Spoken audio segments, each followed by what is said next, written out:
Through the magic of a symbol, an ancient map of reality is revealed.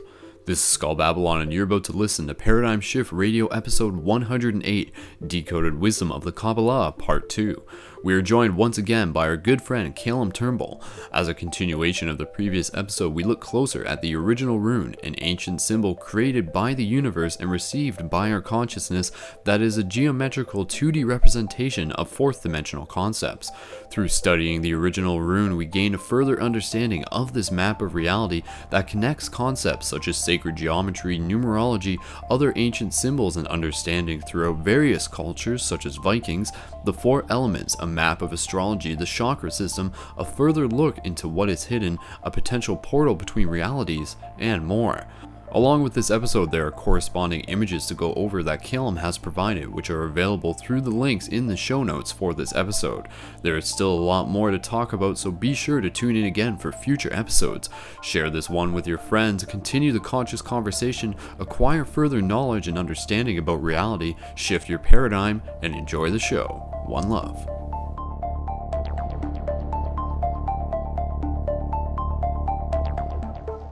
It's the revival of the archaic, time and time again. Ladies and gentlemen, welcome once again. This is your good friend Brendon, aka Babylon, aka Skull the Wolf, here with you for another episode of Paradigm Shift Radio, expanding your consciousness, delving deeper down the rabbit hole, exploring what this reality has to offer. And this episode is going to be a continuation of what we had last week, and that was a decoded wisdom of the Qabalah with our good friend Master Calum Turnbull, who's going to be joining us here again tonight. And of course, before we get into that, just a couple of community things to go over. I just want to let you guys know that, first of all, you're awesome. Thank you so much for being here. Thank you so much for showing up in the first place. And of course, those of you who are tuned in live, we have 11 users in the live chat. That is merely a fractal representation of how many people are actually tuned in live, of course. But those of you who are listening to this, wherever you are, whenever you are, please continue to share the show. To just sort of give you an idea of the things that we are sort of coping with these days is the fact that Facebook really sucks.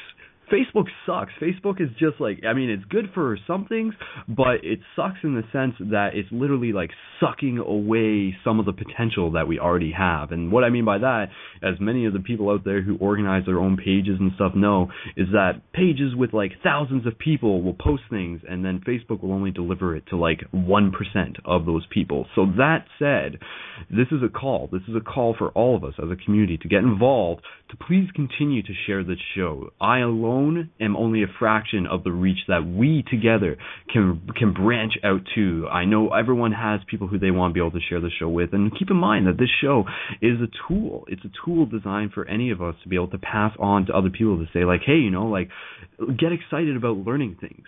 Think outside the box. There's more to this reality than meets the eye. There's a lot of interesting things that may be behind the veil, and this show is part of that discussion that we are exploring. So please continue to share the show. Your help is greatly, greatly, greatly appreciated. And of course, in turn for your support, we want to be able to offer you some of the amazing things, such as the free shift buttons, which you can get involved with in this episode by sending a message to facebook.com/paradigmshiftradio. I'll talk about that a little bit later. But other than that, just a couple other things that I want to remind you guys with, and I'll mention them again at some point, is that there's only less than 2 days left to order your batch of free hug shirts, the special free hug paradigm shift shirts, and you can find those at teespring.com/freelovehugs, and I'll post a link for that, and the link is actually already in the information for this Blog Talk Radio episode. But those are just minute things. The important thing here tonight is we have some awesome conversation lined up for you guys, and of course, paradigmshiftcentral.com is the main website. If you want to check it out,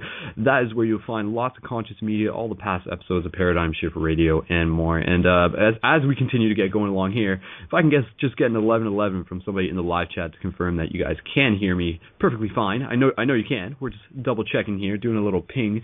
And other things that I just wanted to mention to you guys is that the show, the community is constantly evolving. This is something that's to why we do this show, because if we wanted to, we could spend entire episodes just talking about all the amazing adventures that we've had from one week to the next. And for myself, there's been lots of things. There's always lots of things that are happening. And of course, shout out to all the other Paradigm Shift community admins who are out there. If you're interested in creating conscious community where you are, then check out the episode from a couple weeks back on how to build a Paradigm Shift community, and check out check out more of that at the main website, of course, and all sorts of inspirational stuff. And if you have any YouTube videos, get in contact with us. We want to be able to help share your inspirational YouTube videos with a global audience. That's what this project is about. So thank you so much, everybody who has tuned into this once again. Like I said, my name is Brendon. You can find me at facebook.com/SkullBabylon and also subscribe to my YouTube channel for new videos at youtube.com/SkullBabylon. And if you have a profile that you want to post into the live chat, if you're in the live chat, then please do that. Please post your profiles at any point so you guys can continue to get connected with each other. And again, please continue to share the show. I'm going to be doing that throughout the episode as we bring Calum on. And now the special thing about this episode, just to introduce what you guys will be able to expect, is that we're going to have corresponding images to go along with it. And these are things that Calum has put together to help express some of the information that he is going to be verbally talking about. And you can find the links for that at ParadigmShiftCentral.com/Qabalah, spelled Qabalah, just like in the title for this episode. And there you're going to find the images that Calum has provided, and you'll be able to sort of go through them as we're talking about them. And those of you who may not have the images will try and give some sort of verbal description of them as we go along. But you can also find the exact same album in a lower res format at facebook.com/ParadigmShiftRadio if you're listening to this within the time frame of when this episode is live. Just scroll down a little bit and you'll see the album that we got set up, Decoded Wisdom of the Qabalah. So make sure that you are checking out those images as we are listening to this episode, as we are listening to what Calum has to say, and I assure you it will add more clarity to the information that he is adamant to be able to help share. And of course, last week we had a 3-hour episode and we still have a lot more to talk about. So this one we're going to sort of approach it more simply in the sense of a sort of a planned presentation, and I'll be sitting back and I'll be helping moderate. If you guys have any questions in the meantime, please feel free to message me through the private message in Blog Talk Radio, and I'll be able to forward those on to Calum as we get some clarity. But with that said, if you guys have anything that you want to add to the episode, please just let us know during the episode, and we'll just go with the flow. And the information for Calum is also in the information for this Blog Talk Radio episode. So with that said, let's get into what this is all about. Let's get into further decoded wisdom of the Qabalah. So, Master Calum Turnbull, if you're ready, we're going to bring you back on to Paradigm Shift Radio. Here we go. Hello, Calum. Hey, Skull. How are you, man? Hey, man. Welcome back. Good to hear you, sir. Yeah, for sure. It's nice to be on the show. I appreciate what you're doing. For sure, man. And you know, this show is really just a platform for people, for any of us, to be able to share their knowledge. So right back at you, man. I know there's a lot of stuff that you have that you want to, like you talked about last episode. You said, you know, this is part of your mission, your goal to be here is to be able to help pass on this knowledge, to be able to help give it to people in a way that is going to help them be able to live a fuller and a more consciously expanded way of life. So with that said, is there anything that you need to check in with me, or I'm ready just to sort of pass the talking stick over to you and just clarifying with people to make sure if you're able to access the images now, and they are numbered 1 through 19, and we're going to work our way through them. So are you pretty much ready to begin your presentation right from the start? Is that what we're going to do now? Yeah, that's fine by me. Awesome. And if you did want to just maybe introduce yourself a little bit at the top of your presentation, I think that would be good. Just maybe not everyone would have been tuning into last episode. But of course, if you are tuned into this episode, go back and check out the previous episode when you got a chance. And this one will be able to expand upon all the information there. But yeah, that said, I'm going to pass the talking stick over to you, Calum. So please introduce yourself and begin your presentation. And if you need to talk to me, I'm here. But other than that, I'll try not to interrupt unless it's adamant. So go ahead. Well, good evening or good night or good morning or good afternoon to anyone listening to this at any point in the future. This is really for you. It's not for me. And it's nice that those of us here in the now, this being recorded, are getting a handle on this. But really, this is for everyone that's coming after us, to try and give you a little bit of a leg up, because I know that all these things, they've been hidden for a long time, and we've reached the point where the light, the truth wants to come to us, but in this dark world, it's a struggle, and it's going to take all of us sharing everything that we have in every way and on every platform that we have to get the message across to all the people that are trapped in the darkness. And don't be mad at them, because it's not their fault, and I've been there for a long time, and I know just what it's like. It's hard for everyone right now, and all that we can do is just try and help each other. So, my name is Calum. I'm a Qabalah master. I resisted that title for a long time just because, there's a lot of negative connotations that go with that word, and I've met a lot of people that claim to be the master or the guru or the teacher of this, that, and the other thing, and none of them really impressed me all that much. The only reason I let anybody call me that is really, it's like when you're in the army, and they salute you because you wear a certain rank, and it's the same with this. It's not about how great I am as a person. I'm not particularly great. It's about this information, the reality and the truth of how things really are. And it's worthy of respect, and it's worthy of being paid very close attention to. It's worthy of all the years of study that I've given to acquire this knowledge, and it's certainly worthy of your time and attention, because this is truth with a capital T that just wants to show itself to you and teach itself to you. And that's the brilliant part of the Qabalah. That's what it really means. It means that rules, and I know maybe that's a little bit of a hard word too, but physics as a word is overused. Science doesn't really mean anything anymore. People say the laws that create reality, and then those laws turn out not to be so accurate. This information, this is what it really is. This is where everything comes from, and it's not necessary, it's not necessary for you to believe me, because the pictures really explain themselves. The information that is out there, that is creating the world around us, it wants you to know it. It wants you to have the use of it. It wants you to engage with that free flow of energy and be powerful and be creative and be everything that you can imagine and everything that the universe can imagine for you. And there's no charge for that. It's your natural birthright, being an incarnate being in a body. That's the one good thing that we all get. Well, if you'd like to look at the first picture, image number 1, it's blank. It's just a big black space.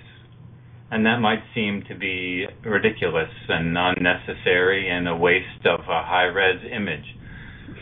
But the nice thing about looking at the perfect blackness of the picture is you can look into it, you can look through it, you can, with the aid of this computer device, you can maybe get a little bit of a handle on the concept of no thing, like the Taoists talk about.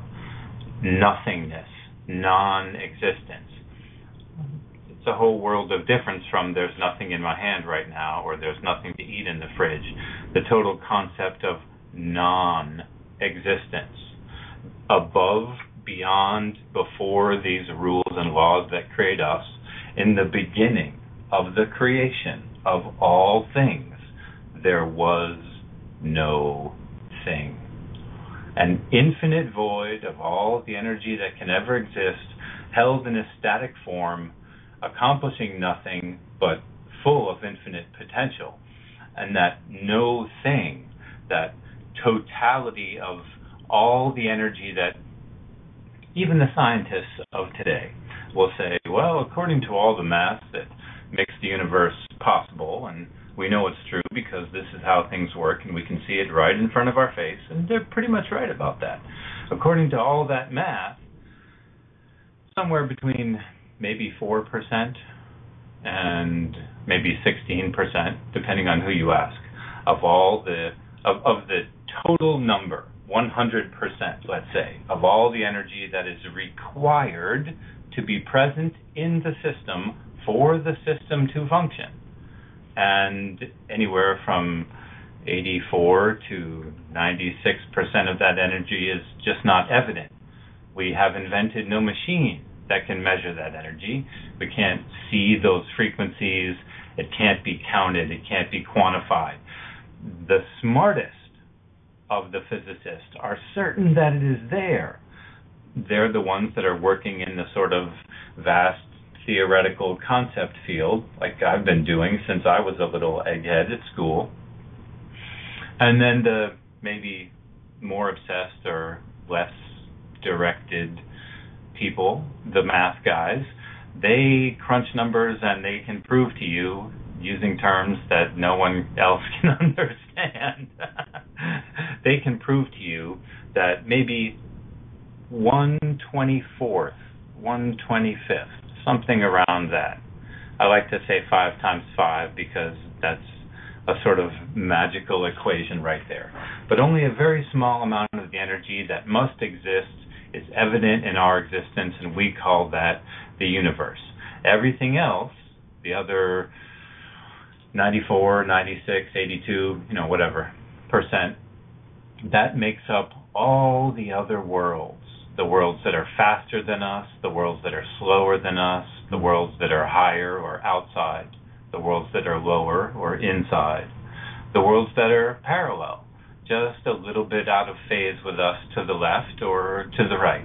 And all of that stuff, well, that's all us too, and that's all part of the big emptiness.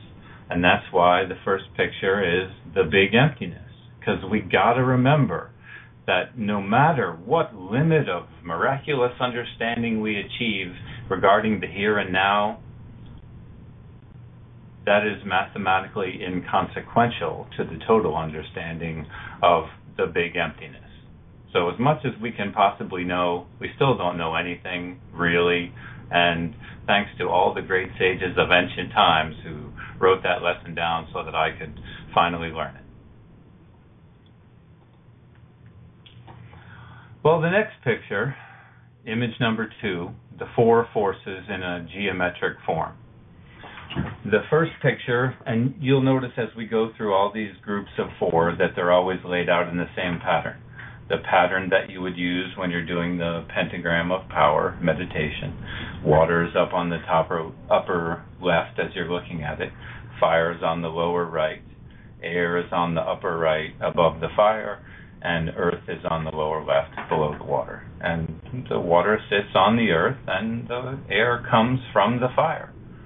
So it makes perfect sense. And the physical world is not just the mirror, but the absolute duplicate of the invisible energy worlds.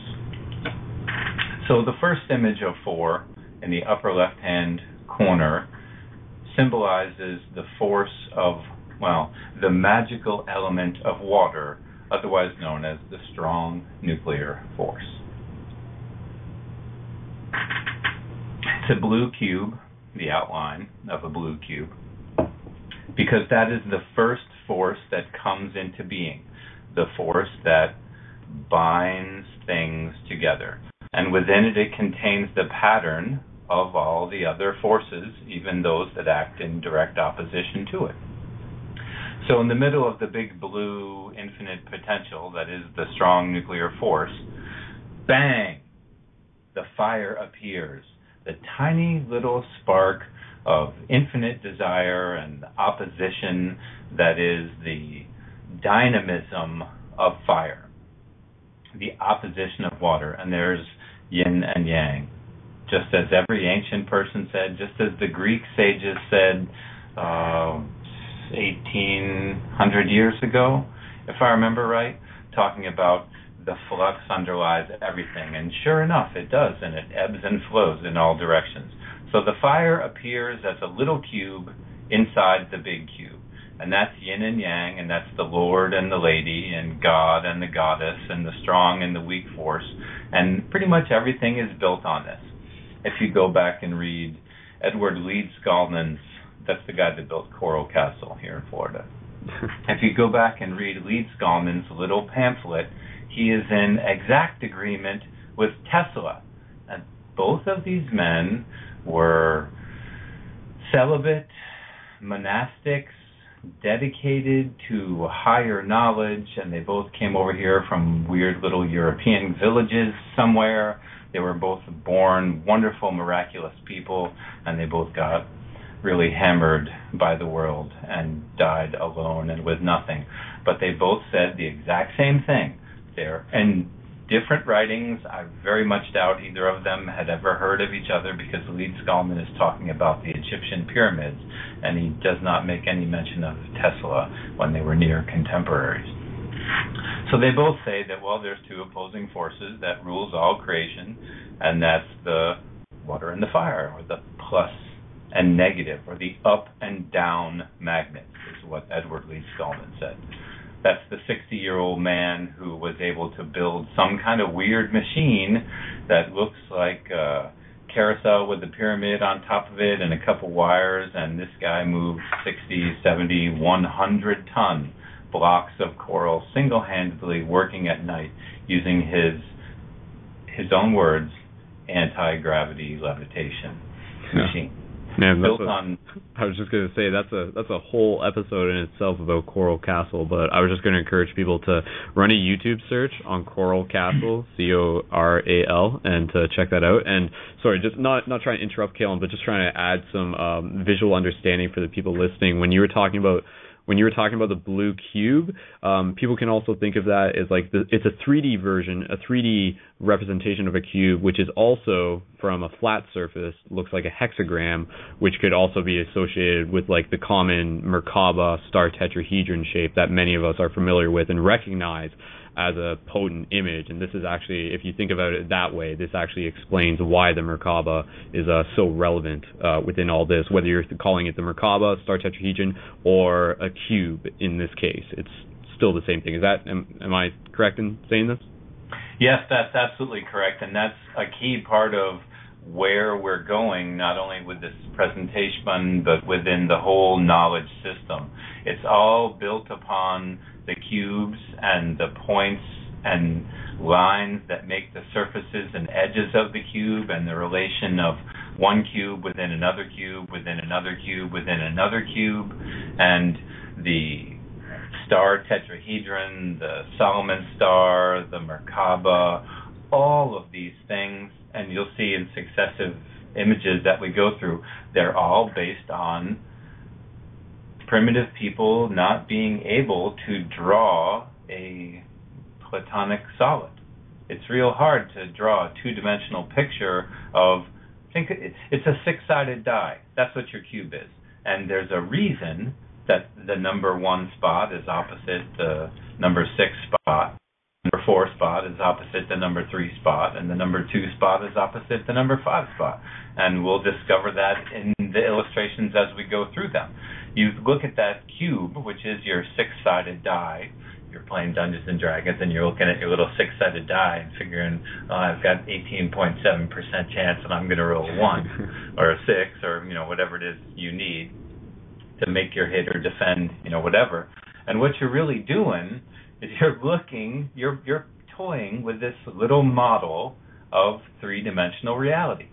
And the 1-6 axis through the die, well, that represents, say, the x-axis, and the 2-5, that's the y-axis, and the 4-3, that's the z-axis that mathematicians use to determine the three perpendicular axes that through the cube form three-dimensional reality. That's what we're talking about. We're talking about how to educate your brain to see that all the cube things and all the circle things, what they really are is they're different versions, all of this. Every picture that we're going to see, it's all different versions of the exact same thing. But that one thing is so pure and so perfect and so gigantic that it turns out to be everything. And it takes literally a decade of studying this after, I don't even want to tell you how many lifetimes of preparation to get to the point where I could, oh my God, Brendon, sometimes it's like squirrels fighting inside of your head, trying to conceptualize this 7th degree mathematics is very, very difficult. there's literally no room left in my processor for anything else.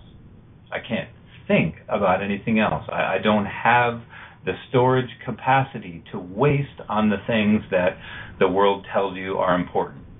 It just can't exist side by side with this stuff. This is way too huge and fundamental to everything.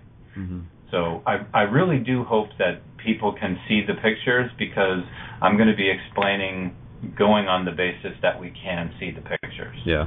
Calum, I was just going to ask, just out of curiosity here, and also just to flesh things out, maybe even just stepping back a bit, because, people are tuning in here may not have heard the last episode, and when we're talking about the Qabalah, using that word, they may not be entirely familiar with it, and just from my understanding that I've gained so far, like, Qabalah is this ancient fundamental knowledge that I've sort of referred to as almost like an instruction manual for gaining a better understanding of reality that has been passed on from oral traditions and very rarely down, and recently it's risen to the surface through the magic of the internet. But I was just wondering, the origins of the Qabalah, do you know how far back it goes, and if so, what is your how would you explain the idea of, like, the first people who started creating what has now become the Qabalah? Like, how do you think they came across this information along their path? Like, was it sort of, yeah, I'm sure you know what I'm trying to say,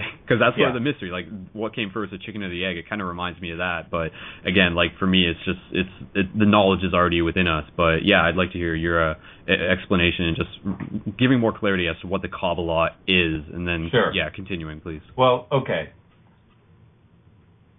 What you just said is correct. When you pronounce it the way you're pronouncing it, because of the people that have exposed you to it, when you say Qabalah, you're saying it with a capital K, and you're talking about the school of rabbinic commentaries encapsulated in the Zohar, and you're talking about the group of people who, for the last 300 or 400 years, maybe, have been doling out their portion of the sacred knowledge to the post-Renaissance world, and lately have come right out in public and said, here we are, and we're teaching this stuff because now it's the future age, and we believe that more people are capable of learning this. And that's wonderful and fine and good, and those people should all stick to doing just that, being counselors and helping people to deal with the issues of how to be a good person.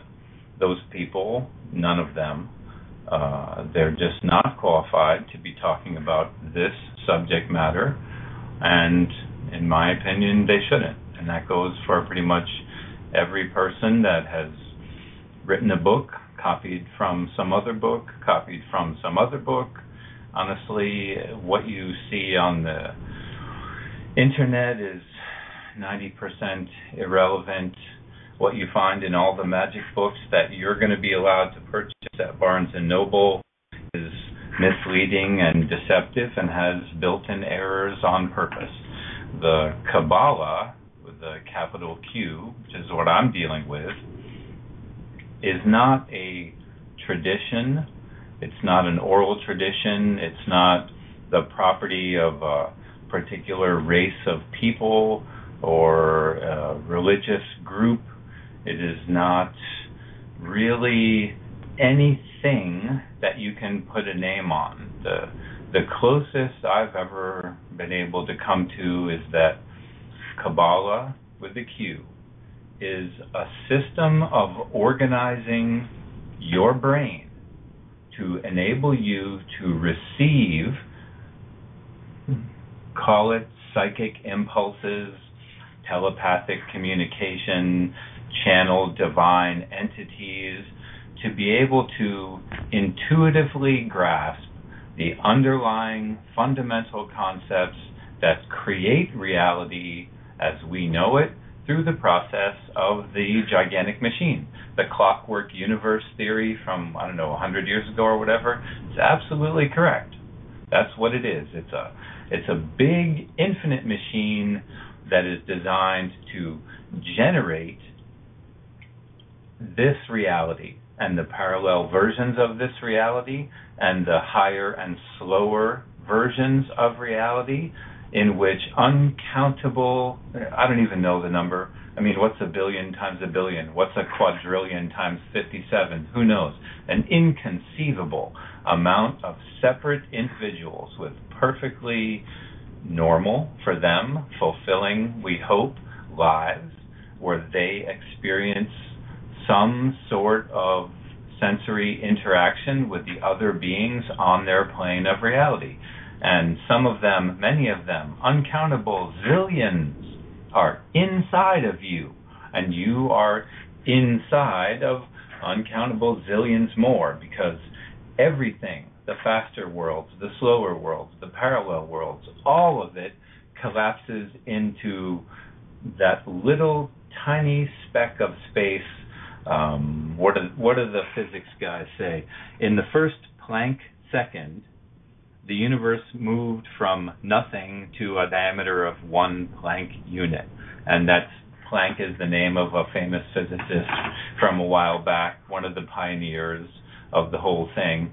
And what the concept they're trying to get across is, whatever the smallest amount of anything that can exist is, whatever the shortest amount of time can be, whatever the smallest measured space can be, smaller than an atom by multiple orders of scales.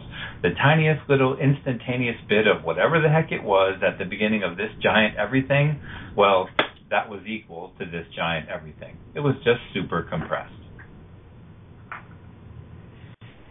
So Qabalah, the real Qabalah, is not about sitting in a class with a bunch of people that all have opinions on how you should live your life. And it's really not about what a bunch of people from a long, long, long time ago had to say about anything. That's really not the point. The point is, what is real? What is bigger than you? What made you? What made everything? Whatever that is, it wants to come to you, it wants to show itself to you, it wants to teach itself to you. And it doesn't matter if you call that being a psychic or a channel or a brilliant genius, gifted inventor, whatever. Those are all just little tiny concepts that help people to organize things they didn't understand before. That's what the Qabalah is. It's about getting it yourself. It's about letting the thing itself show itself to you. Very similar to the yoga concept of the active attention and the passive attention. If you look at something to see what it is, to determine to judge it, you're sending out a pulse of energy like sonar. You're looking at that wave and it's splitting into two particles as it goes through the little slits, and then it turns into a wave again on the other side. And now all of a sudden we think we've discovered something outrageous and wonderful. And really all we've discovered is that everything in existence depends on you paying attention to it. So let this stuff teach itself to you. You don't really, with these pictures, what I've given you is what should have been the last page of all those books, but those books didn't really have the answer. All those books that are out there and all the ancient information, it's the same thing over and over and over and over and over. It's little broken pieces of the puzzle. And now it's the 21st century, and I strongly recommend you don't waste a minute of your time on that. Just look at this and let it show itself to you, and pretty soon everything will start making more sense. Yeah. There's I'll just add in here somebody in the chat with the username the inside, the I'm side with an M, not an N, the inside. They said, referring to the images, they said these images are basically the 2D representations or quote-unquote shadows of higher dimensional concepts. They have been quote-unquote downgraded so we can conceptualize them, but these shapes represent higher dimensional forces, 4-dimensional and beyond. I like that. I think that's a good way of explaining it. Would you agree?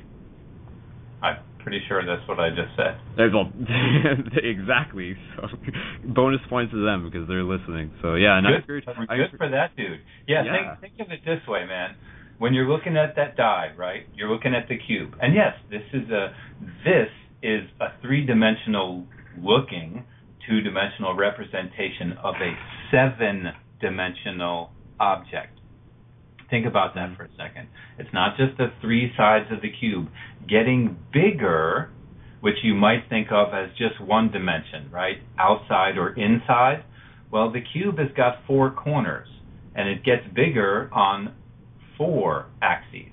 If you draw a line through the center of the thing from corner to corner, and from corner to corner, and from corner to corner, and from corner to corner, that's how you make the tesseract, right? One cube inside connects to another cube outside through those joining lines, those radiating lines moving from the inside to the outside.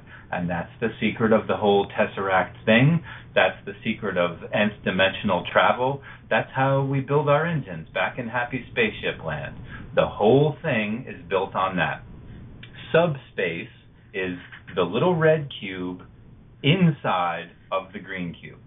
If you look at the image that has the 4 hexagons on it, the first one is the water, the second is the fire, the third one is the air, and you can see how the yellow cube is big.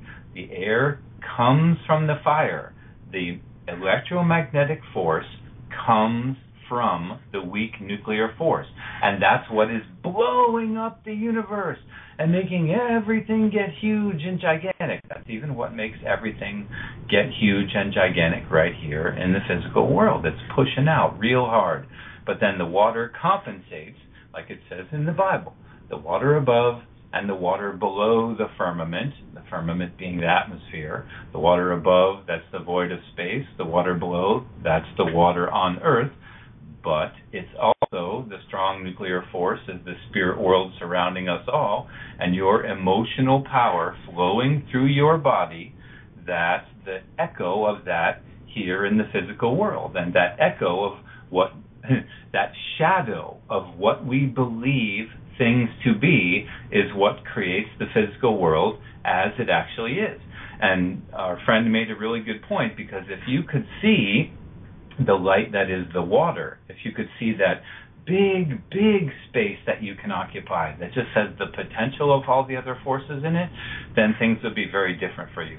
If you can move up to that level of awareness, then when your outflowing energy comes out of your core, out of the fire, through your body, through your thoughts, up into your belief system, now if your belief system is so much stronger than your thought process, that your beliefs can rewrite your thoughts and redirect into you only positive expressions that grow your self-worth, that enhance your ability to act. If you literally always tell yourself good things, if you make a habit out of always telling yourself good things, then you can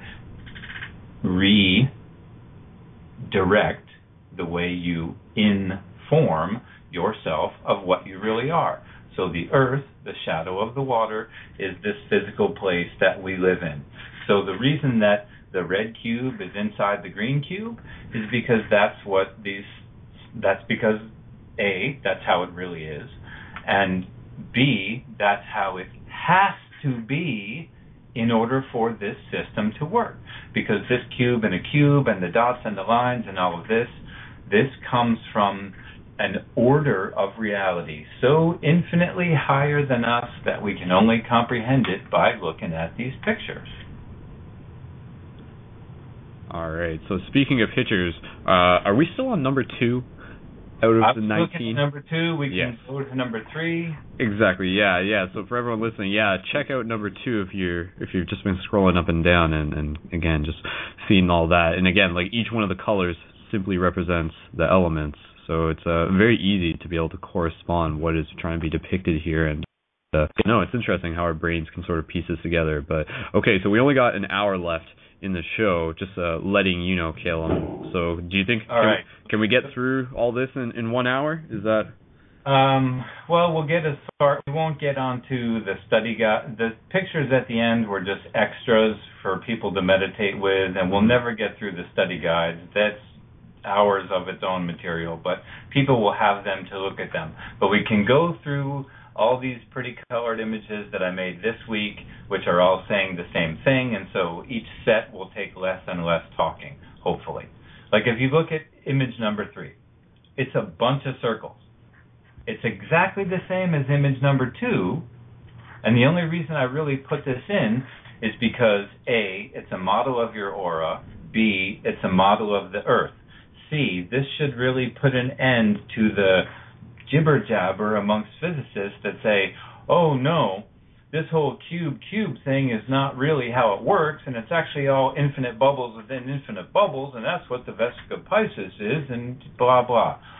All of it works together. The cube and a cube and a cube and a cube thing makes the sphere in a sphere in a sphere in a sphere thing. We live in what appears to be a round world. It's actually an inflated balloon, and you can see this process here. The balloon is really just the outside skin, like the superfine shadow line outside of the blue. That's all that you are. That's your body, that's the Earth, that's the physical world. The forces fighting amongst each other and all those invisible legions of people-like creatures that are those forces, their interactive process is what is blowing up this world, and then we're just kind of a bacteria colony living in the dew on the skin of the balloon that's as big as a mountain. Do you think, a quick question, and not even to get into a big long discussion about this, what are your thoughts on the idea of hollow Earth, the idea that the Earth may not be super solid and full of magna, as we were told in grade 8 science class? I've seen some of the pictures drawn by various lunatics, and the one thing I know for sure is that a bunch of Russians drilled a hole 12,000, 12,000? Yeah, 12,000 and change feet deep, more than 2 miles, which I don't even know how many kilometers that is. That's a lot of kilometers. The most ridiculously deep well mine that has ever been drilled on the face of the Earth, and they were so worried that something really horrible was going to happen that in the middle of Russia, a country full of very little, they went as far away from everything as they could to the most emptiest place in Siberia, and they dug the big hole, and all they found was the deeper you go, the hotter it gets, and eventually it melts even the best machine. Period. The end. So therefore, hollow Earth may not actually be what it is? Because, I really like that idea, and in some ways it makes sense, but in other ways I could see it not working. I don't know. I think there are definitely infinite, gigantic caverns that have never been discovered, and we can't really trust what science tells us. Look at radiocarbon dating versus objects of fairly modern manufacture that have been dug out of cliffs that were supposedly 300 million years old. But that's a whole gigantic conspiracy, blah, blah, blah thing. I can tell you a couple things. In order for the Earth to work as a super gigantic magnet, just like all the other planets that are super gigantic magnets, it pretty much has to be a multi-layer spinning rock with a metallic crystal core, because that's how generators work. Earth is not a tesseract, it's a rock. It's a big rock spinning in space. Now, whether or not people can dig big holes in the ground that big enough to hide, 4 million escaped Nazis, I don't know. That sounds a little weird to me. the idea seems fun and interesting, but as far as like there's a sun inside the Earth, and the Earth is actually hollow, and the good civilization lives inside where gravity is upside down, I don't think those people got through Physics 101. I think they went to fantasy mushroom land and had some kind of crazy vision of some alternate reality, and probably didn't even understand that. So in conclusion, hollow Earth still is theoretically real in a parallel reality, but not necessarily this one, in some way or another. Maybe. It's certainly conceivable that people with much more advanced technology than us could hollow out large spaces within the crust of the Earth in which to operate. Yeah, but according to my understanding of how pretty much everything works, I just cannot believe the whole, quote, hollow Earth theory, where there's another sun inside the planet. That just seems really nonsensical to me. Okay. I guess my final thing on this, and then we'll move back into the images. I've played around with the idea in my own mind that like planets actually there's like multiple fields of dimension within single spaces. So I mean, what we see as like Saturn, like we look at it and we're just like, oh, it's just a bunch of gases and stuff. But then on another dimension, there's like actually conscious entities that are existing and living within the space that Saturn occupies.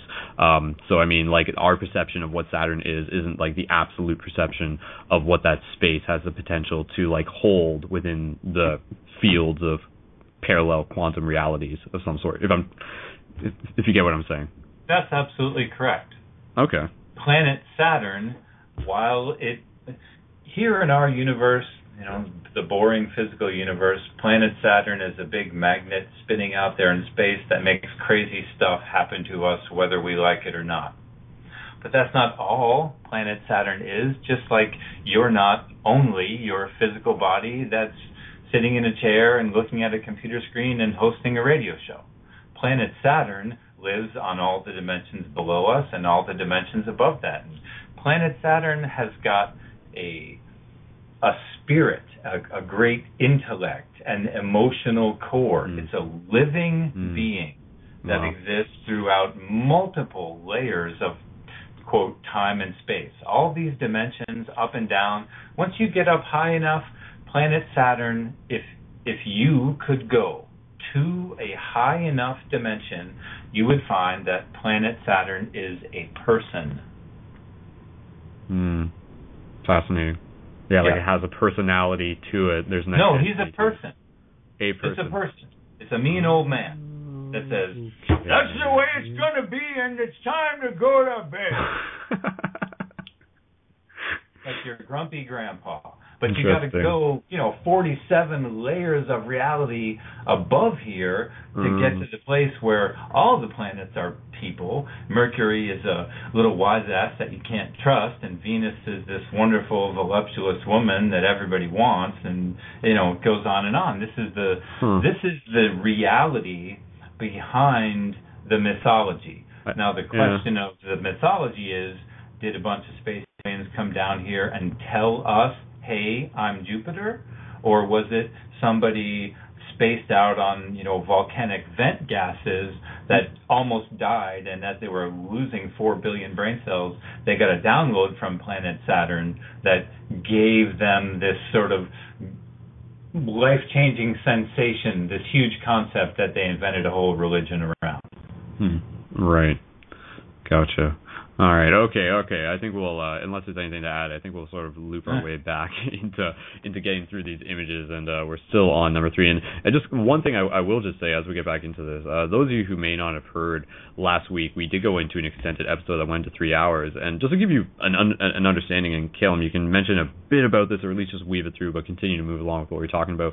But last week you were sharing your experience of how you had a death experience, like not even a near-death experience, or I mean, depending on what phrase you want to use, and you had the experience where you were like quote unquote dead for 7 minutes, and then like in the astral planes, in the astral dimensions and higher dimensions for what seemed like hours and hours and and through there you came back with like vivid memories and experiences of that. I mean, it's interesting because like, does that make you more qualified about saying things you're saying? Like, I mean, yes and no. Well, I mean, personally, I think yes, just in the idea of experience, but not in the sense that it's trying to say like, oh, just because you've had this experience, I'm trying to say that you're like special or something like that. Yeah, I'm sharing this information just because I think it's fascinating that as a fellow human, you've had this experience, and we have the opportunity to like hear from it. And also like how it's helped you like sort of piece things together in terms of your understanding of what the Qabalah is and just the value of the information of it, having had that experience of these, multiple dimensions of reality that we do exist on. And that for me is like, that's the big paradigm shift that I'm just so fascinated with through my own understanding. Once I sort of really wrap my head around the idea that this waking reality is literally not all there is, I'm just like, wow, like that is worth investigating. So as a fellow investigator of the universe, that's why like, yeah, I'm thrilled to be able to have you and anybody else on the show to be able to talk about your experiences. But yeah, no, I just wanted to put that out there to let the audience's member know that that's, part of the puzzle pieces that we're playing with here in terms of your own experience. Yeah, I mean, we can just consider the pictures as a library, and maybe if people have specific questions as we're talking, I can deal with them, or if not, I'll try and go through. It's funny, really, what is of interest to me. It's actually very funny. What is of interest to me are these sort of vague conceptual ideas and the pretty pictures that I made to convey the vague conceptual ideas, because that helps me understand everything about everything. But what's interesting to people is stories about people. And it is really, really very humbling. And believe me, I am not special in any way. The only thing that I have ever done that has made me remarkable in any way was that I fulfilled this ancient prophecy because it was time for this prophecy to be fulfilled, because it was possible now for someone to do this, and because I stood on the shoulders of the great liars of the past, those ancient sages that wrote down cryptic comments, and the insane and bizarre magicians of the Victorian era.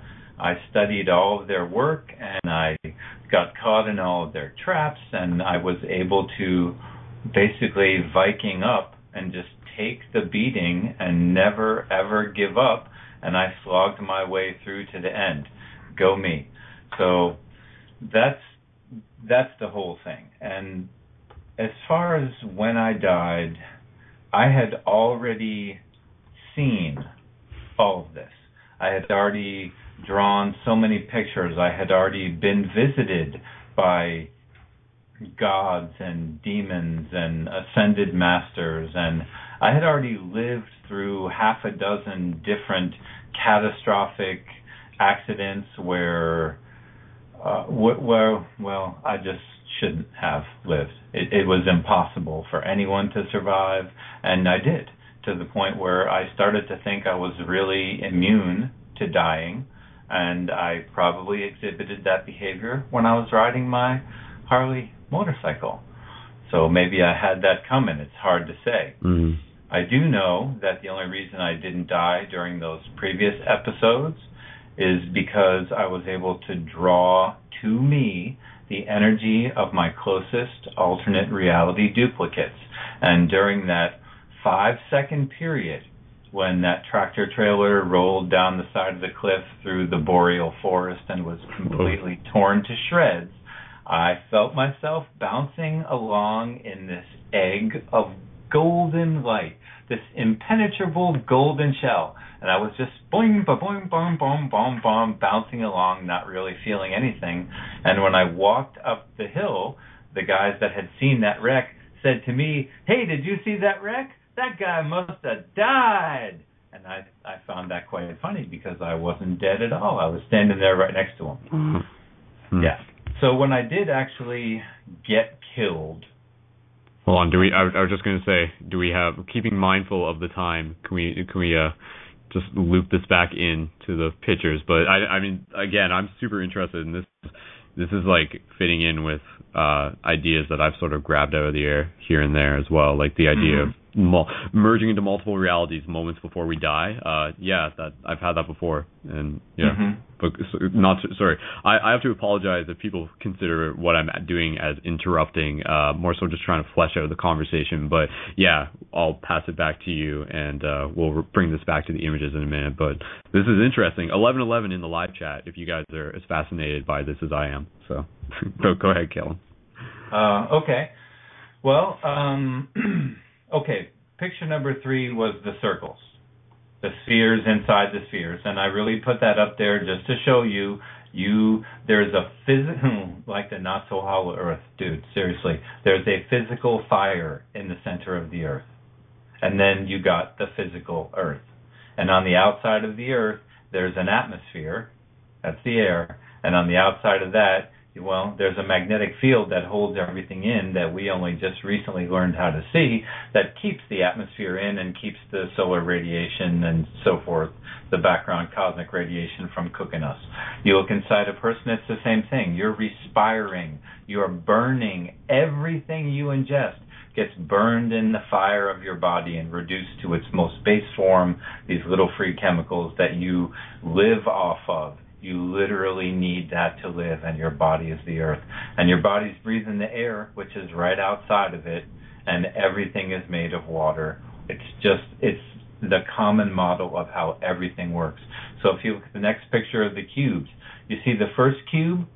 Well, that's the tesseract thing. It's the small one, little cube inside of another cube. And then the picture next to that shows the cube on top of a cube stack, but the upper cube still has that little cube inside of it, because this is a transition image. And then on the bottom left, you're just looking at a cube on top of a cube. If you just imagine a 6-sided die and another 6-sided die, and you stack them up and you put it on your desk, that's what you're looking at. That's what that shape is. But what you fill in the background lines, and this is what the fourth picture is, as soon as you add the lines that you cannot normally see, as soon as you're working with the skeletal frame of a cube instead of a physical object, well, now you can see the edges that are in the back and on the bottom. And this picture right here, the fourth one, that is what is known as the 9 staves in Norse mythology, and is also their version of the Tree of Life, which they call the Yggdrasil, YGG. And of course, that's its proto-phonetic code name, YGG. And they just say Drasil, meaning the tree of. It's the tree of the Ig. 18 of the 24 runes in the Futhark language can be drawn on this simple symbol made of 2 stacked up cubes that comes directly from the so-called Jewish Qabalah. I put that there for a reason, to show you 2 things. Number 1, the Viking runes of the northern people come from the exact same place as the Jewish Qabalah Tree of Life, number 1. And number 2, the Jewish Qabalah Tree of Life does not belong to the Jewish people. It's not the Jewish anything. It's not really even the Qabalah anything. It's just the sacred geometry that underlies the creation of the universe. And it's smarter than us in a way that we cannot even comprehend, and it wants to teach itself to us. That's the whole story. That's the Qabalah. Let it teach itself to you. You don't got to be any religion. You don't got to be any genetics. You don't got to have any particular belief structure. You just have to understand the most basic, symmetrical, simple science that has ever existed. And the next picture, number 5, the picture of the trees, well, that's the completed version of the rune, because the lines have been drawn that are in the back side of the die. Now that we can see through it, we can see the lines in the back. We can see the lines on the top. We can see the lines on the bottom. We can't see every single line, because some of the lines in front, some of the edges, some of the corners are directly in front of those mirror edges and corners and spots in the back. So we look at this tree of life, and it's numbered 1 through 10. Well, if you were to stack one cube on top of another cube and count the corners, it's 12. So where are those other two numbers? They're hidden in the back. You can see that the number 10, or Malkuth, the kingdom, or earth, or the Saturday, the last day of the week, whichever tree you're looking at, you can see you're looking at the bottom front corner, you're looking at the middle front corner, that's the number 9, the moon, you're looking at the top front corner, that's the number 6, the sun, and you can see the absolute top, which is the rear corner of these two dice stacked up, and that's Keta, which is like the Sephira of unity, the oneness. But you can't see number 11, which is in the back behind number 9, and you can't see number 12, which is in the back, number 6, behind number 6. 12 is the second 6, if you count 1 through 6, and 7 through 12, that's 2 halves, a front half and a back half. So 12 is the second 6, and 11 is the second 9. And interestingly enough, that's why 9/11 was on 9/11. That's why all the 9/11s that have ever been throughout the modern era, and you can Google that, there's half a dozen different horrific, gigantic mass murders that occurred on 9/11 of various dates and years. And you can count that back through the astrological interval of different planets, because the giant space magnets rule everything. And just as a little aside, I'm sure that everyone can think of 2 or 3 famous magicians that died shortly before their 30th birthday, like Janis Joplin, Jimi Hendrix, Buddy Holly, just off the top of my head. The reason they died before they turned 30 is because it takes 30 years for Grandpa to orbit the sun. 30 years for planet Saturn to go from wherever it was when you were born in a complete circle around the sun back to that same relative position. And in astrology, that's known as your Saturn return. Saturn returns to the same angle and degree as it was in your natal chart. So, to put it real simply, for the first 30 years of your life, you are a youth. For the second 30 years, from 30 to 60, you are an adult. And when you turn 60, you become an elder. Anyone who's 25 will tell you that's a bunch of crap and I don't know what I'm talking about. Anybody that's 30 and a day will tell you, yeah, that dude is absolutely correct. Everything changed. My body got old. My ideas of what I wanted changed. All of a sudden I realized I was done playing with myself. I want to settle down. I'm worried about health benefits. I got to make payments on my truck. All of a sudden I grew up. It wasn't my idea. I hated it. But you talk to them when they're 33, which is 3 times around for Jupiter. Jupiter is 11 years. And now all of a sudden they're into their career and they're making money and they're piling up a bank balance and they love paying that mortgage because they're on the 4th cycle of Jupiter. 4 being the number, the geometric number of a solid shape, and Jupiter being the planet that grows things. Super simple. Did you think you invented it? No. We're all running the same programs. So, if you look at the 6th set of images, there's the hexagrams. And there's 4 different versions of the hexagram, and each picture was put up there to kind of show you a particular different thing. If you look at the one in the water position on the upper left, the one with the white background, and you got the sky blue cube outside and the pretty pink cube inside, I chose those colors for a reason, because of what this symbol means. The blue sort of U-shaped line, that dark blue line you can see on this image, it is making a connection. It's making a circuit pathway. It is channeling energy from inside of you out into the physical world and in a particular direction in that world. This design, this is actually one of the Viking runes, which my first iBook actually is going to be about the runes and how they are actually representing this 3-dimensional model, and that Odin's horse the Sleipnir is, of course, the tesseract. Its 8 legs are the 8 points of the cube, and those 4 axes that bring the inner cube out into the world. So that's actually the letter A. If you go and sometime when you have a chance, Google the runes. Well, no, there's a chart farther down. You can see how the cube on top of a cube design becomes the cube inside of a cube design. And the one next to it, the one that has the black background, well, that's marked with the days of the week. And that cube is really there just to show you that what is ruling the world that we live in, what has created the world, what is literally the bars in our cage, which we all love to polish so much, is this cube inside of a cube design. And if there's any doubt in your mind where our culture or our economic system or our language or our basic fundamental paradigms of existence here in the West come from, there's the answer right there in the form of a real simple picture. What is at the heart of everything? If you look at the one that has the green background, that was put there to show you that the star tetrahedron, or the seal of Solomon, or David's star, or the Merkaba, as people love to call it, is not at all what they want to tell you that it is. Those lines do not intersect. Those lines do not represent unity. There is no interpenetration of the upper sphere in the lower sphere the way they try and tell you. In fact, what they tell you about which force is identified by which shape is absolutely, completely, totally backwards wrong.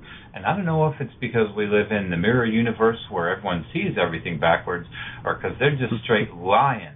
But you can see from this picture, the fire is on the bottom, the fire triangle is point down.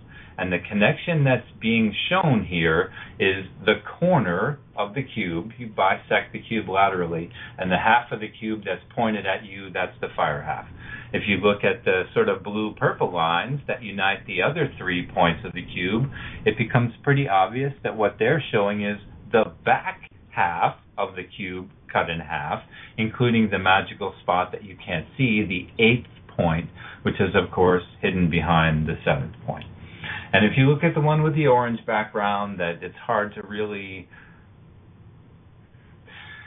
That one is trying to simply show that the forces of fire, water, and air are identical to the axes of creation that penetrate the cube.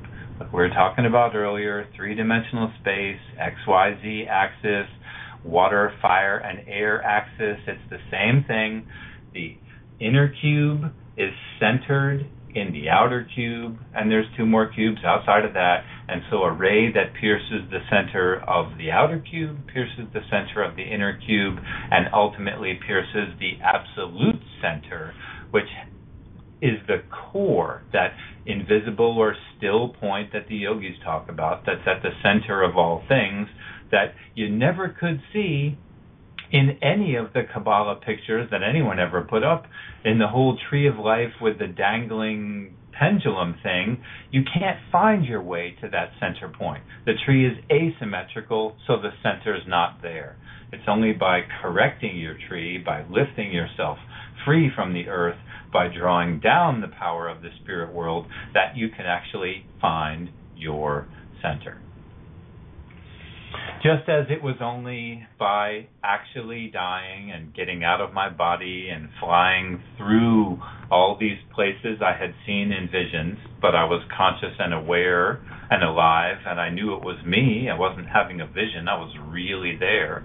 By flying through all these places, by being taken on this tour and shown all the things that I had drawn these simplistic pictures of, actually completely real and look very, very similar to the picture I had drawn. In a certain sense, I was like, oh yeah, man, actually, I did okay. You know, I did okay. Maybe I actually am doing well enough that I can show this to other people and tell them with the conviction that I have. this is the way that it is. And that's what the whole death experience was about. I didn't tell you before, but basically what they told me was, go back and make a movie. And I'm like, what? All I want to do is paint the pictures. I want to have an art studio. I want to paint pictures. I want people to pay me so that I can, pay rent on my art studio and live and stuff. But I just want to paint, and I just want to draw, and I just want to explain stuff to people. And they're like, they told me straight up. They said, you have to put this into a form that can be communicated to the great mass of humanity in a way that's more efficient than you just talking about it. And you've been in movies and you love movies, so go down and make a movie. And still, I resisted. I didn't want to get in the green chair. I didn't want to do what they said. I couldn't feature myself doing it. I just didn't believe I was good enough, or that I was true enough, or that I could take the pressure, or that I was willing. I doubted my ability to follow through to the absolute bitter end, regardless of cost, which I knew would be required, once I really fully committed myself to this path. And so they told me, no, you don't get to die. No, you're going back to Earth, and what you're going to do is make the movie about what happened to you. Just show the story of what happened to you. And all these pictures and all these images and all your designs, people better than you on the computer can turn that into crazy awesome 3D animation, and it'll look like exactly what it looks like to you right now. And that sounded kind of reasonable to me. That made sense to me. And my last kind of thing was like, yeah, but it costs so much, and there's so much to do, and I'm terrible at business, and I'm blah blah blah. I'm up in heaven, and I'm like experienced ultimate purity, and I'm whining just a little bit at the angel of death, and I'm like, I just don't wanna, okay? I just don't wanna. It's a big pain in my butt. I just don't wanna. And he says, all right then, sit in the chair, and it's the 13th throne, the jade green throne at the empty spot. And of course that's a trick. You can see that come in 900 lifetimes away. That's a trick. I didn't realize exactly what was going to happen to me, and what actually happened was so funny that I think I actually peed myself, because they gave me different clothes when I woke up in the hospital. I sit down in the chair, and just like on that, there's an English talk show what's that adorable fellow with he's got the audience come, the stars come, and they sit on the couch, and he's in a big easy chair, and then at the end of the show they've got a red chair that's red is the opposite of green. They've got a red chair that's off to the side or something, not next to the famous people. And audience members get to sit in the chair, and then they start to tell a story, and there's a big red lever.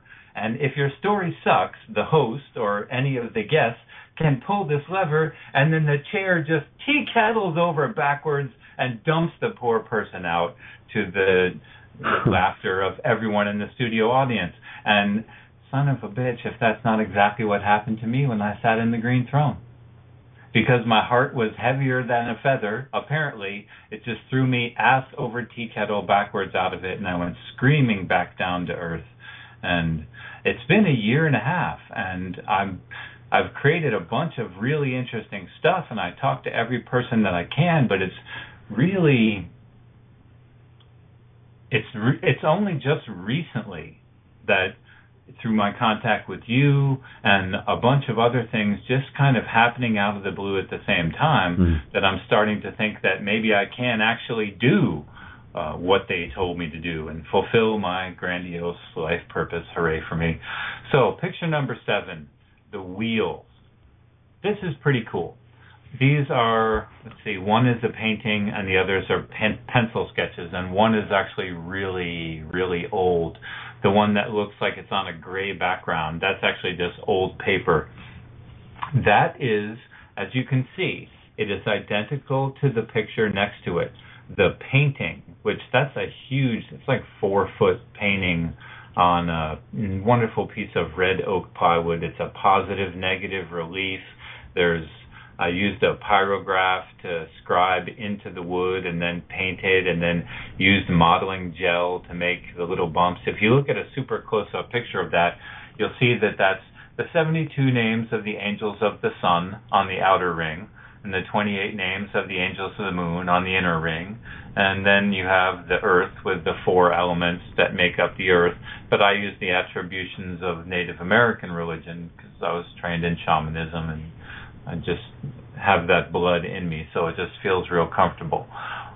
If you overlay the X-shaped cross of the Native Americans with the plus-shaped cross of the Eastern mystics, then you get the 8-fold path that everyone is actually on. So the one on the left on the gray, that's the names of the angels also, but they have been laid down in the correct colors according to their magnetic attribution. And then this has to do with the astrological signs, Taurus, and Taurus has a beginning and a middle and an end section, a decan, 3 decans in a 30-degree sign, and each of those 10-degree segments is actually 2 5-degree segments. It's like a little mirror or a little pellet magnet, you could think of it, or you could think of it as the boy and girl or positive and negative halves of a specific frequency arc. There's 72 5-degree arcs because there's 36 10-degree arcs because there's 12 30-degree arcs, and it's all just math.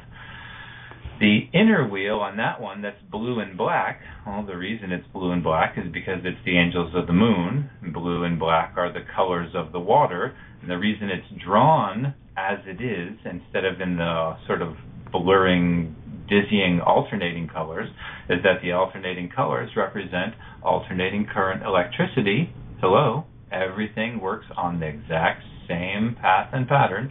And the inner one, the angels of the moon, well, that's DC electricity, which only flows in one particular way. The outer lines, the names of the angels of the sun, are translated in alternating parallel fashion. Let's see.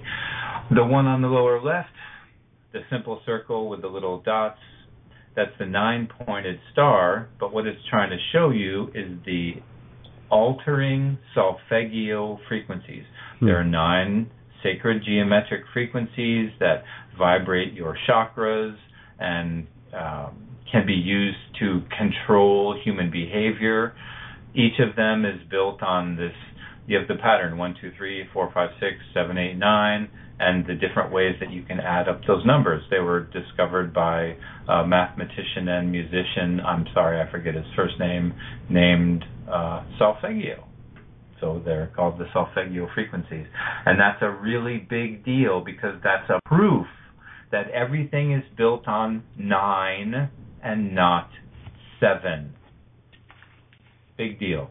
The last picture, that's what I actually saw when I was able to get outside of this universe using one of the visionary techniques I developed known as stay awake for 3 days having as much fun as humanly possible, and then when you get back to your bedroom all wired out and psychotic driven, just let your body fall right off you. If your mind is hyper aware and your body is at the point of failure, not just, oh my God, I'm tired.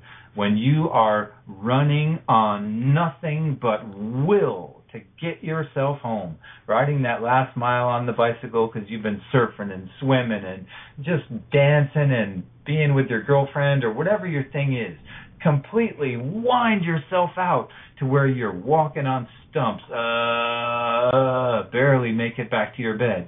And then the trick is to just let yourself, for just half an instant, just let yourself feel safe and comfortable and relaxed. And then your body will just fall right off you. And you'll be standing there wide awake in your energy body. And then you can fly anywhere you want. And there's no point in looking at stuff on this earth. It's not really that interesting. What you want to do is go up and out and look at all the stuff that makes things become real. At least that's what I wanted to do. So I flew up and outside of the air, outside of the water, and I got to the point where I was in this vast, indeterminate space surrounded by, and I don't know, 250 maybe, just like a geometric array of portholes, more or less, and each porthole that you could look into was a complete physical universe with a whole world in there. I'm looking down this sort of wormholey alternating geometric circular magnifying array, and there's a whole planet in there. Really, really crazy and cool. And you can accomplish that yourself. Anybody can do that. I came up with several different ways to build your electrical power and to learn to move your energy around. And there's pictures later that are coming that will help with that. Okay. Everything's built on the 4 elements. We saw that in the round pictures. We saw that in the little cube in the cube pictures. So image number 8, grids, is another set of the same thing, but this is broken down differently to help you identify it better. And this is the basis of another system of using the numerology of your birthday to find out all about yourself that I do, for readings for people. And I suppose it'd probably be early in the series of books that this will come out. So if you look at the 2 on top, which is a 4x4 grid of the 4 colors in this white background, you look at the one on the right and it's obvious. There's a water quadrant and an air quadrant and a fire quadrant and an earth quadrant. This makes perfect sense. I wonder where Microsoft stole their logo from. I think I'll sue them. Seriously, if I could pull a Monsanto and get away with copywriting all these designs, I could sue the Pope for using the cross. He would have to pay me $1 for every time they ever showed the cross in the history of the human race, if I could just copyright this design that the cross obviously comes from. Every pagan would have to give me, a nickel, because they don't have as much money as the Catholic Church, but still. If you look at the one on the left, the colors are alternated in the same pattern, right? The big pattern becomes the little pattern. That's to show you that each element contains with it all 4 of the other elements. So, yeah, the magical element of water has got a fire portion, and it's got an earth portion, and it's got an air portion, all contained within it. Just like in the yin and yang thing, there's a little bit of yin inside that yang. There's a little bit of fire inside the water too. Same way it works with humans. You're just a mishmash of all the different elements. Now, if you look at the 2 ones with the black background, you can see, whoa, that's kind of weird. The ones with the dots and the circles, it's color-coded to tell you the exact same thing. The blue dot, the little blue circle inside the big red circle, well, that's the little water portion of the fire. The little yellow dot inside the big red circle, well, that's the little air portion of the fire. And there's a fire portion of the water, and an earth portion of the earth, and a water portion of the air, and those are the 16 different sub-elements which the magical square of Jupiter and the tarot cards and your playing cards are based on. Those are the court cards of your deck of playing cards. Water, that's the suit of cups. And there's a king and a queen and a jack, and in the tarot deck you get a princess, which is the 4th card. And anyone interested in the tarot would probably like to know that the princesses represent the earth element portion of the suit that they're in, but they represent it in the form of one of the weeks of the moon. The 4 weeks of the moon, that's the 4 princesses. So if we look at the 4th image contained within the grid image, we're looking at the actual letters: water of fire, water of earth, water of air.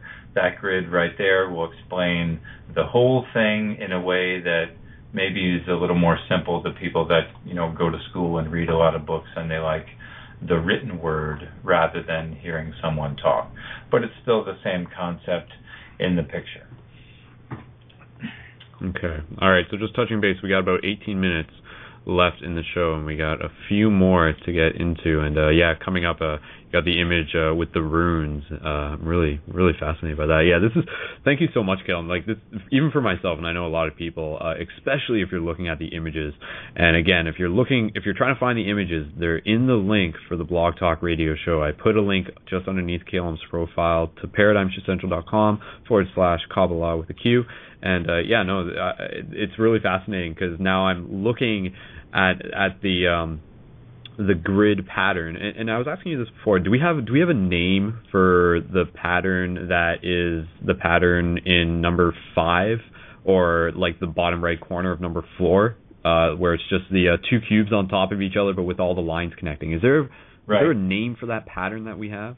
Yeah, I actually have about 6 different names for it because it's so gigantically huge. I call it the origin all rune because it is the origin of all runes. But it's also the tree of life, but it's the corrected tree of life.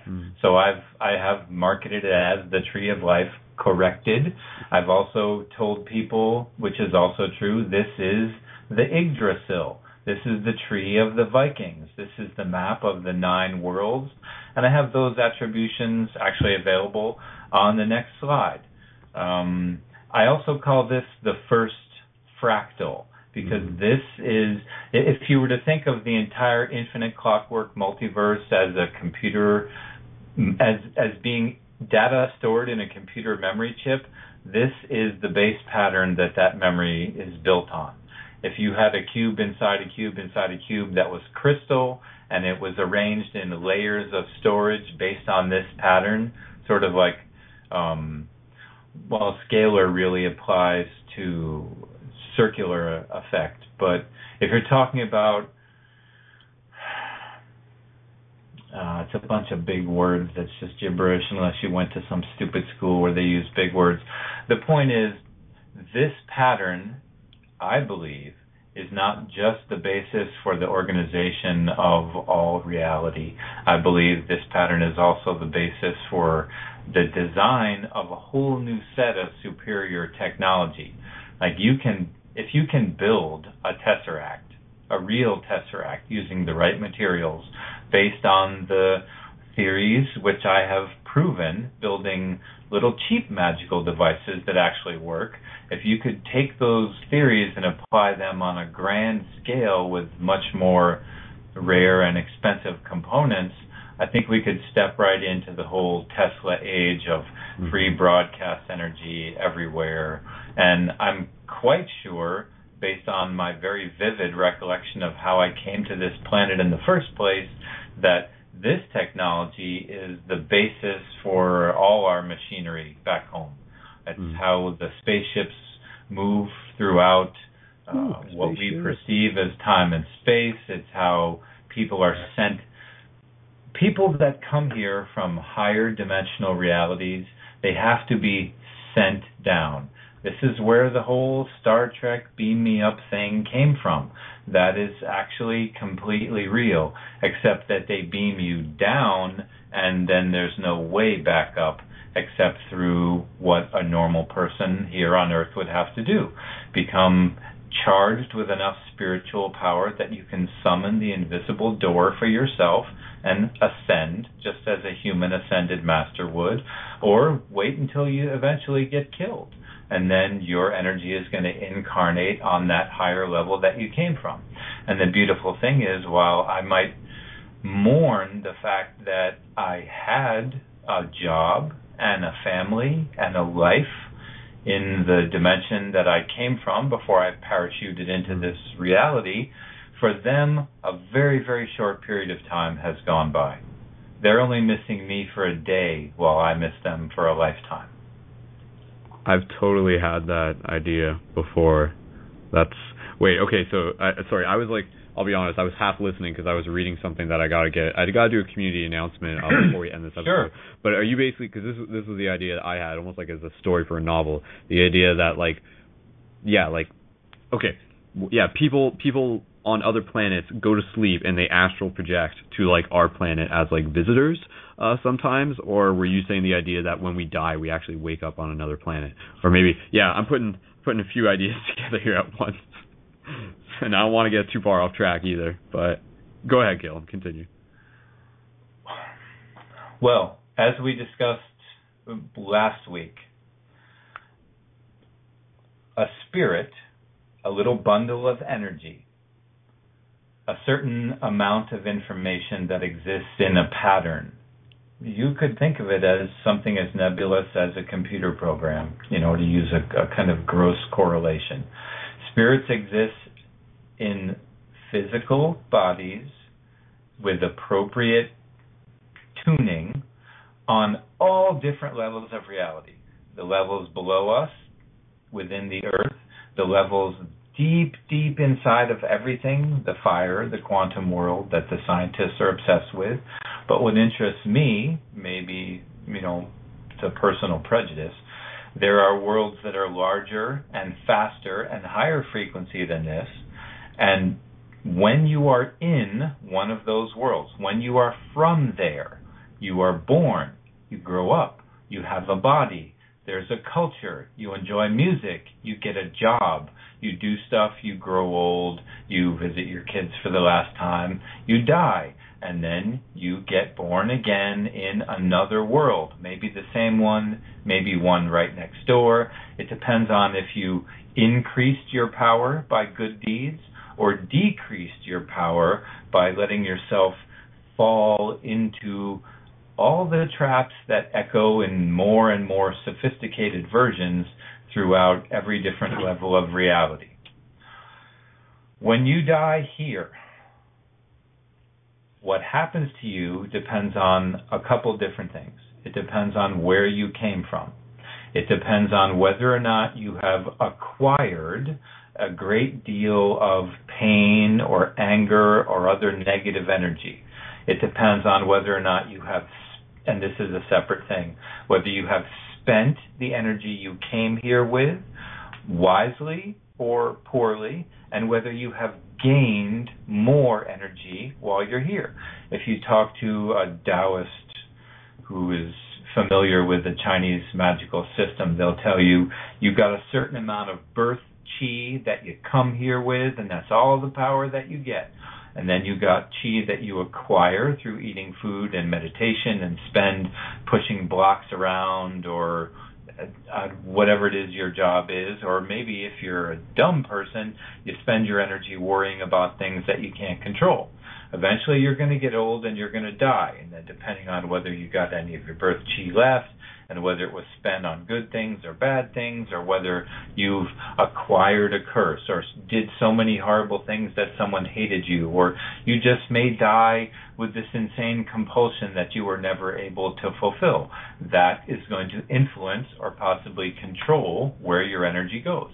Some people, they totally indulge the lower, more base nature while they're here, and their higher self starves, and then when they're unified at the time of death, because they got more red light than they do white light, the red just pulls them down, down, down, and their next incarnation, which to them will seem like being born in a normal body to normal people in a completely normal place where everyone just takes it for granted that this is how it is. And they won't, maybe they'll have some dream of a place that would be much more wonderful compared to the hell they're living in, and that place might be here. If you came down here from a much higher world and you fulfill your purpose, you're one of these gifted people that helps humanity do some wonderful thing or invent something or create some wonderful music or whatever your thing is. If you do your thing successfully, or if you just go to one of the different schools that teaches you how to suck up power, and there's a few. Like there's 3 different Tantra schools. Most people don't know that. There's a whole Kung Fu methodology of how to absorb energy from other people. It's part of the whole Taoist trip. Like there's basically white, black, and red versions of everything. Like white is white Kundalini, right?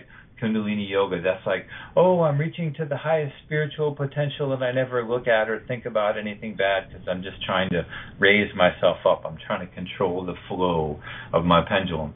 But then you've also got Black Tantra, and the Black Tantra not as scary as you might think it is based on the name. It's the red ones that are actually scary.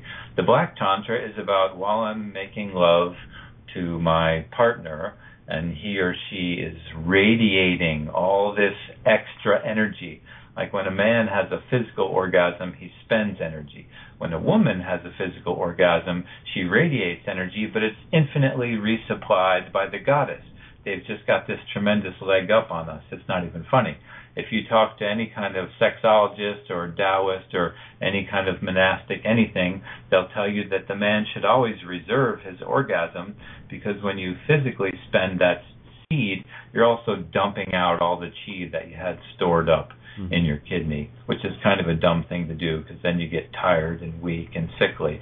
So there's a whole Kung Fu school based on, here's 13 exercises to do. It's a moving meditation that will enable you to suck up more energy from the universe. And so being enlightened, and this is so funny, being enlightened only means you've got a lot of juice.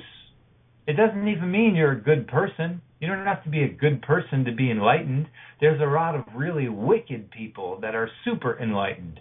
They call them the Illuminati because they've been enslaving the whole human race for thousands of years, and our entire culture has been designed to feed our power to those people. It's not a mistake. It was done on purpose. And, sorry. No. If anything, I was just going to say we only got 7 minutes left, but no, I resonate with a lot of what you said, and if anything, I'll just mention now, because I mean, if for everyone who's looking at the images on the pages when we're going back to the original rune, as we're calling it, among many other things, the shape of the two die on top of each other, which as I brought up last episode, I'm fascinated by the fact that the sigil for the Paradigm Shift Project, which you're listening to, the symbol that you see on the radio show logo, fits very succinctly over top of that. And again, for me, it's very interesting to hear and have you on the show and to naturally just have connected with you, because again, a lot of the information that you're telling me, yes, it's connecting dots, but a lot of it is just like oh, like I've already seen that, or I've already just sort of had that, and it wasn't like a lot of this stuff, as I always say, it's a process of us remembering, which I think is one of the best ways that we could sort of determine what is the Qabalah. The Qabalah is like the innate remembering process within us and the information that goes along with it, so to speak. And yes, this has to do with us understanding that we're multidimensional beings by nature, and then understanding what that means. But again, thank you so much, Calum, and thank you so much, everyone who is listening. Calum, would you be willing to just sort of, if we go over time just a little bit, just finishing up with the images that we have here, and then everyone who's listening, they'll be able to catch up on that afterwards. Sure. Would that be good for you? Yeah? Yeah, no problem. Because time is something that keeps on ticking, and with only 5 minutes left in the show, we won't be able to get through all of the images, and there's just a couple things that I want to do before we get there, and just to sort of wrap things up here and cover some bases. And one of the things that I wanted to be able to do for you guys is to do the free shift button draw, and I did send out a message on Instagram, and I did mention earlier, if you guys wanted in the draw, hopefully you got that message earlier, you would have sent a message to facebook.com/ParadigmShiftRadio, and you can still send it now, and you'll get entered into the draw for next week. And of course, you can order the shift buttons at ParadigmShiftCentral.com/buttons. You can find the links for that through the main website. Doing so gives you the tools to help create conscious community where you are, and it also supports and shows your love for this project. And of course, we also invite people to sign up as donators for this project. If you enjoy the free episodes, if you enjoy the ongoing production, if you find value in listening to Paradigm Shift Radio on a weekly basis and getting excited to be able to listen to the next one, then please consider donating for only a few dollars a month. That's one of the ideas that we put forth, is that if everybody's making small micro transactions and contributions, nobody has to break their bank, and this project will actually continue to grow, and more people will be able to get shift buttons. It's just one of the ways that your contributions are helping evolve this community. So again, ParadigmShiftCentral.com/donate and sign up for just $2, $3, $4 a month, whatever works for you. It is greatly appreciated, and it literally is helping change the world, so we can continue to bring people such as Calum onto the show to get you the information, the knowledge that you'll be able to share with more people, and you'll also be able to embody and bring into your life. So this week's winner for the shift buttons are actually Christian Rush. So huge shout out to him. I know he's been listening to the show for quite a while, so big congratulations to Christian. He'll be getting his shift buttons in the mail in due time. And last thing I just got to mention, only because they actually reached out to me, and who they are the organizers for Conscious Community Festival that is happening very soon, actually, is happening on September 19th weekend, so that's next weekend. And this is something that is called the Foreverland Festival. So it's experienceforeverland.com. It's the Foreverland Festival, and again, this is similar to Lucidity Festival, and this is happening in California. I'm sure it is somewhere. There it is. It's happening in Ladoga Lake, California, Northern California, and it's a brand new festival. It's being put on by the people who did Enchanted Forest. Some of you may be familiar with that one, a huge conscious music dance festival in the forest, and also with educational workshops, and the place where people can come and they can express themselves as whatever it is that they find themselves to be, like, authentic to themselves, and sometimes that's dressing up into some costume and becoming a fairy and being whatever it is that you need to be. So all the sort of fairies and elves come out at Foreverland Adventure Experience Festival. And again, experienceforeverland.com. And I know we got some people in the California area, so I want to be able to let you guys know so you can check that out. So again, shout out to them. They came asking me to be able to pass that information on to you, and there you guys go, and hopefully someone listening to the show goes to that. So experienceforeverland.com next weekend, September 19th in California. Be there. And with that said, we're going to be able to transition the show into the recording. So similar to last time, me and Calum are going to keep talking. You guys aren't going to be hearing it if you're listening to it live, but if you're looking to pick up on it, then check out the recording of the show afterwards, and that's where you'll find it. And with that said, just thank you so much, everyone who's tuned in, and we'll set up the after-party hangout, and Kristen and Ariana, if they're around, they can help coordinate that. But we'll pass it back to Calum, and Calum, with just a couple minutes that we got left in the show, or let me just double-check the time. So we got 2 minutes left in the show for the live audience. Just sort of any information that you want to put out there, and then we'll continue past the recording to get through at least a few more images that we got on here, the remaining images that we got on here. So, Calum, go ahead. Okay. I think it's very important, even though many people are saying the same sort of thing, which is great, and you might see blah blah on Facebook, and there's plenty of authors that write books that seem completely disconnected, and you got to wonder, well, how does this self-help guru have the right to tell me anything, because that guy's driving a real nice car and living in a real nice house and doesn't know anything about the problems of my life. And maybe that's true, or maybe it's not true. I don't know. What I do know is that eventually, the hard way, I finally figured out that the universe, the big clockwork machine that makes everything happen, it only hears the words that you mean. It only hears the words that you say with conviction. It only makes things happen. It only makes positive things happen. Things can only be created. Things can only go forward. Things can be controlled. You are a giant magnet, and what you think about, you are calling to you. What you speak about will come true.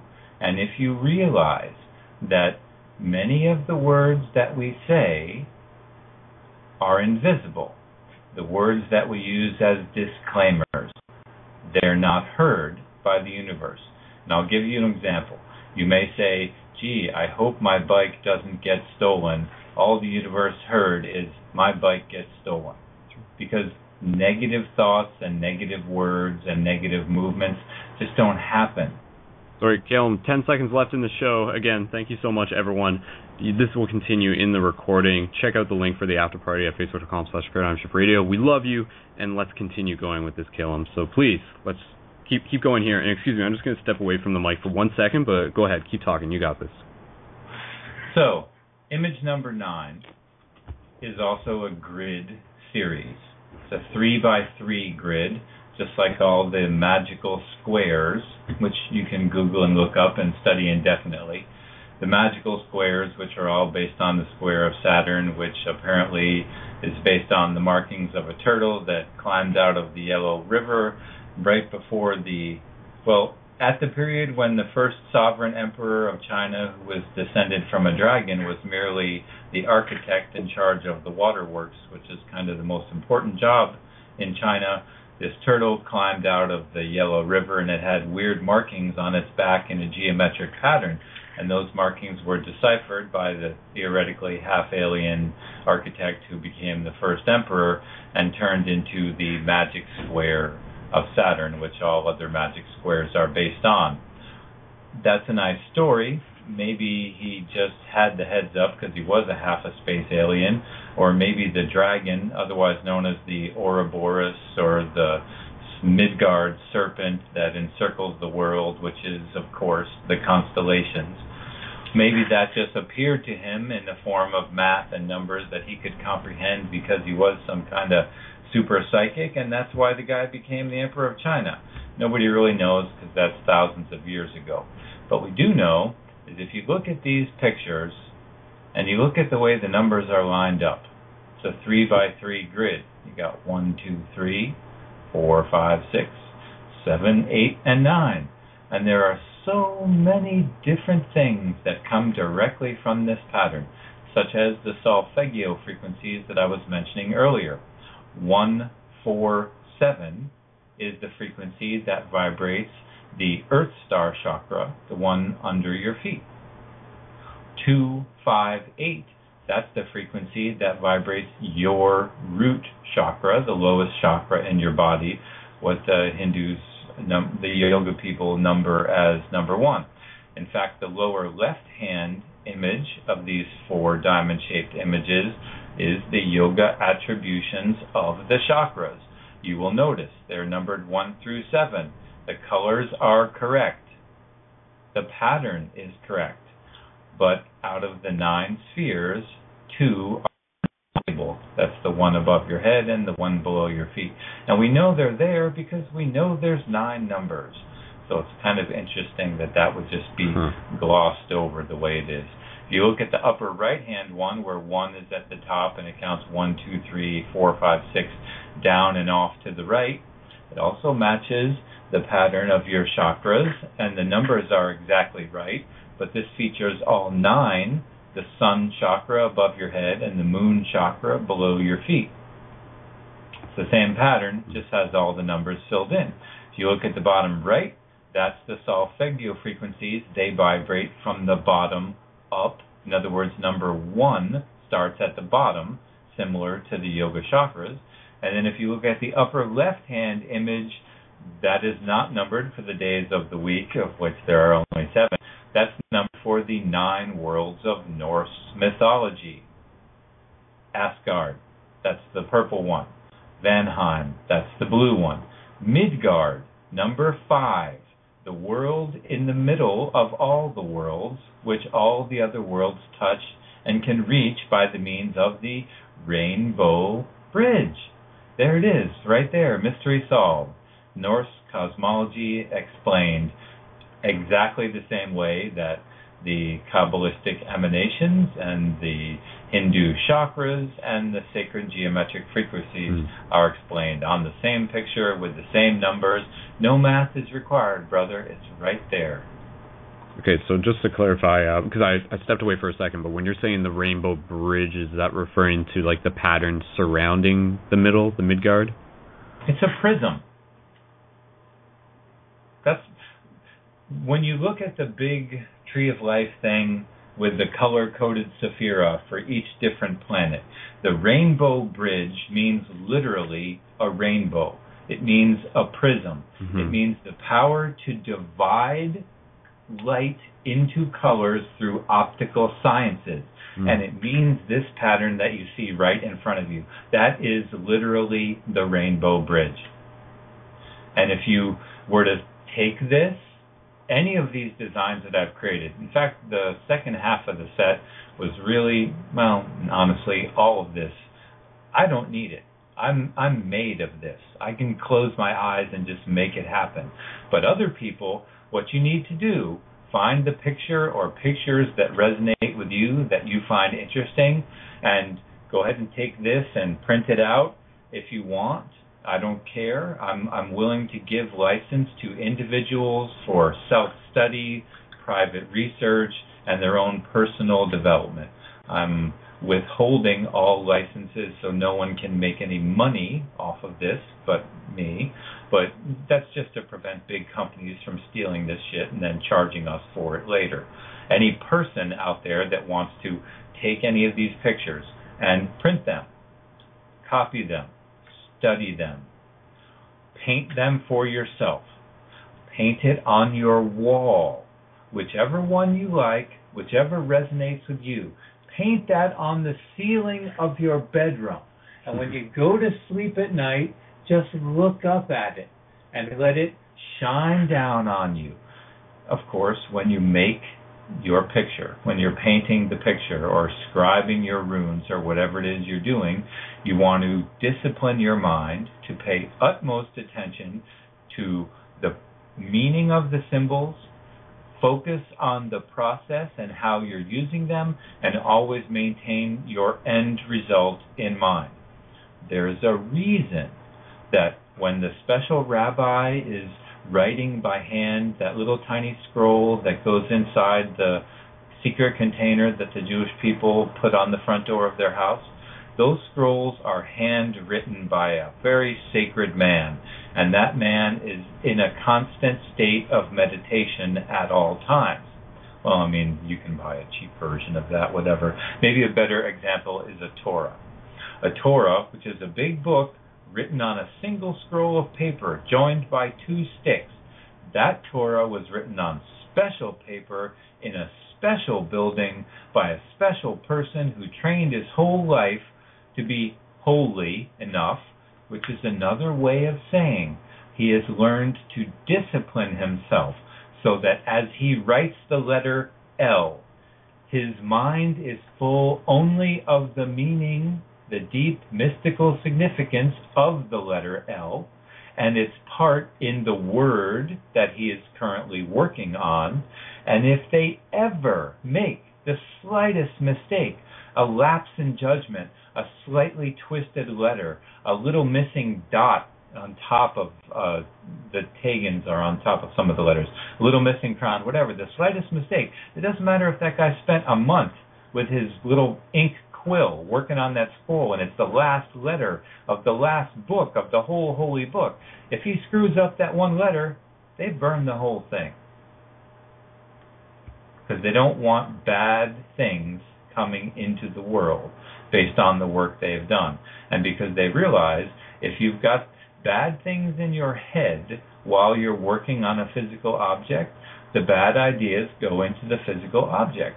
And this is why I never eat in restaurants. Because if the cooks in the restaurant have bad thoughts in their heads, if they have bad feelings in their hearts, if they're in the back having an argument, if they're not happy about your food, if they're saying curse words at each other or about your plate of food, they are for food. And why would you want to take inside your body someone else's negative energy? You wouldn't. It's just insane. So I only eat food made by me or people I know very closely. Now comes the real interesting part, yeah. Portal. Yes, the portal to the important part. Yeah, so we're on number 10, aren't we? We're on number 10. Okay. And we've gotten into the series of 4 gigantic sort of world-ending previous products that I made long before this little project started. It's 11:11, by the way, at the time of this recording, just so you know. And we're talking about portals. And yeah, there you go. Bonus points. Bonus. Score. Yeah. Okay. So image number 10, the origin all rune. The first fundamental fractal, the tree of life in its corrected symmetrical form, which, as I've previously said, is also the Yggdrasil and the 9 staves from which the runes are drawn. So here's the big rune, and here's the complete Futhark language following below it, which, a lot of people will tell you, well, that's just the language that the Vikings used to talk in back in the day. Yeah, okay. I mean, the Viking people spoke, and they didn't really have a written language, and then around 1,000 years ago, a couple people who may have been shaman or preachers or rune-slinging master magicians carved some runes in some stones, and there was only a couple or a few of them, and it's not a complete set, and there's a little variation in the historical order, and then a few hundred years later, our friends, the Christian missionaries, showed up and destroyed all the original artifacts and accused of being witches and otherwise ostracized, hunted down, discredited, or murdered the Vitkis, the people that had the true knowledge of the runes. And so the modern historical version of the record of the runes was actually written by a Christian monastic, and that's a big part of the reason all the letters seem to go to the right, and that's the big part of the reason that there are several purposeful glaring errors included, and a whole bunch of symbols are missing from the total set. The runes as it's shown today more or less agrees with the oldest stone that was carved about 1,000 years ago, but that just features the language of 24 runes, which is divided into 8 sections of 3 runes, which are called the Ets for 8. What's real interesting is there are 8 segments of a compass, the space between the 8 cardinal directions. If you take this geometric picture of the glyph, and you just let your mind kind of expand it out into a circle, you're looking at a map of the electromagnetic field of the Earth, with the equator running in the middle and the tropics of Cancer and Capricorn marked out, and the 8 points on the exterior of this glyph become the 8 points on the exterior of the circle, which are a perfect match for the eightfold path of Eastern mysticism. And it's pretty much self-explanatory why the runes come in 3 sections of 8, but it also could be considered 8 lines of 3, and just like in the Qabalah that most people are familiar with, the names of the angels each have 3 letters, and they're decoded from one long passage, which is an endless string of letters that divides down into 72 rows, and then you take those rows and 3 rows of 72 characters, which can then be divided vertically into 72 columns, which are the 3-letter names. And I'm currently working on proving that the runic language follows the exact same evolutionary pattern. But that is less important than proving that the runes are in fact 7-dimensional code keys to operate the Tesseract, which is the subject of my first book that I'm currently working on. So at the top of that picture, you can also see how some interesting and very dramatic shapes that we see in our culture over and over and over again come directly from this tree. You got the lightning bolt of creation, you got the Holy Grail, you got the Christian upright cross, you got the 3-limbed cross of absolute impartial knowledge, the pentagram or American star, the hexagram or Israeli star, the 7-pointed star, the 9-pointed star, the upside-down pentagram, the eye of Sauron, the big tail of the devil, the triskelion thing, which all the Greeks were like, oh, this is something mystical, but we don't know what it is. Dude, it's a cube. I mean, seriously. How hard is that to figure out? So moving on to the next picture, which is number 11. Now, all of a sudden, we can see how the one rune, which is the cubey cube thing, as we know, and each rune represents each Each big rune can be said to represent a different primal fire, water, air, and earth. Each of those forces exists as an independent force in and of and by itself and follows the same rules of organization and structure, which is this rune, the 2D representation of the 7-dimensional object, which is the tesseract. So you take 4 of these trees, the tree of life. You take 4 of them and you stack them up on top of each other and you create something new and superior, also mentioned in the Bible, the tree of the knowledge of life. The first tree, when you just look at the little rune, that's just your body. That's you on the earth doing the human thing. That's us. And the scientists look at that and they say, oh, well, subspace is inside space and blah, blah physics. Good for them. That's only one of the 4 elemental universes. This chart, we're looking at number 11. This is the simplified version that pretty much just compares the different arrangement of the chakras and explains the forces that they come from. At the top of the chart, you got the number 1. That's your spirit chakra, your higher self, the highest potential energy. And that's an odd number. And if you look at this pattern for a minute, you'll see, whoa, wait a minute. The odd numbers are at the points where the cubes meet each other, and the even numbers are in the middles. Even is in the middle. Even is in the middle. It makes perfect sense. It seems so obvious. Of course the even numbers are going to be in the middle. They're even. You look at number 3 and you say, well, is number 3 the bottom of the top rune, or is it the top of the second rune? What's that number 3 about? Well, it is your third eye, because it is the third chakra down, and it does represent your mind. It is the point where your thinking process can interact with that higher knowing and believing process. It's also the number of the goddess and the number of wisdom and judgment.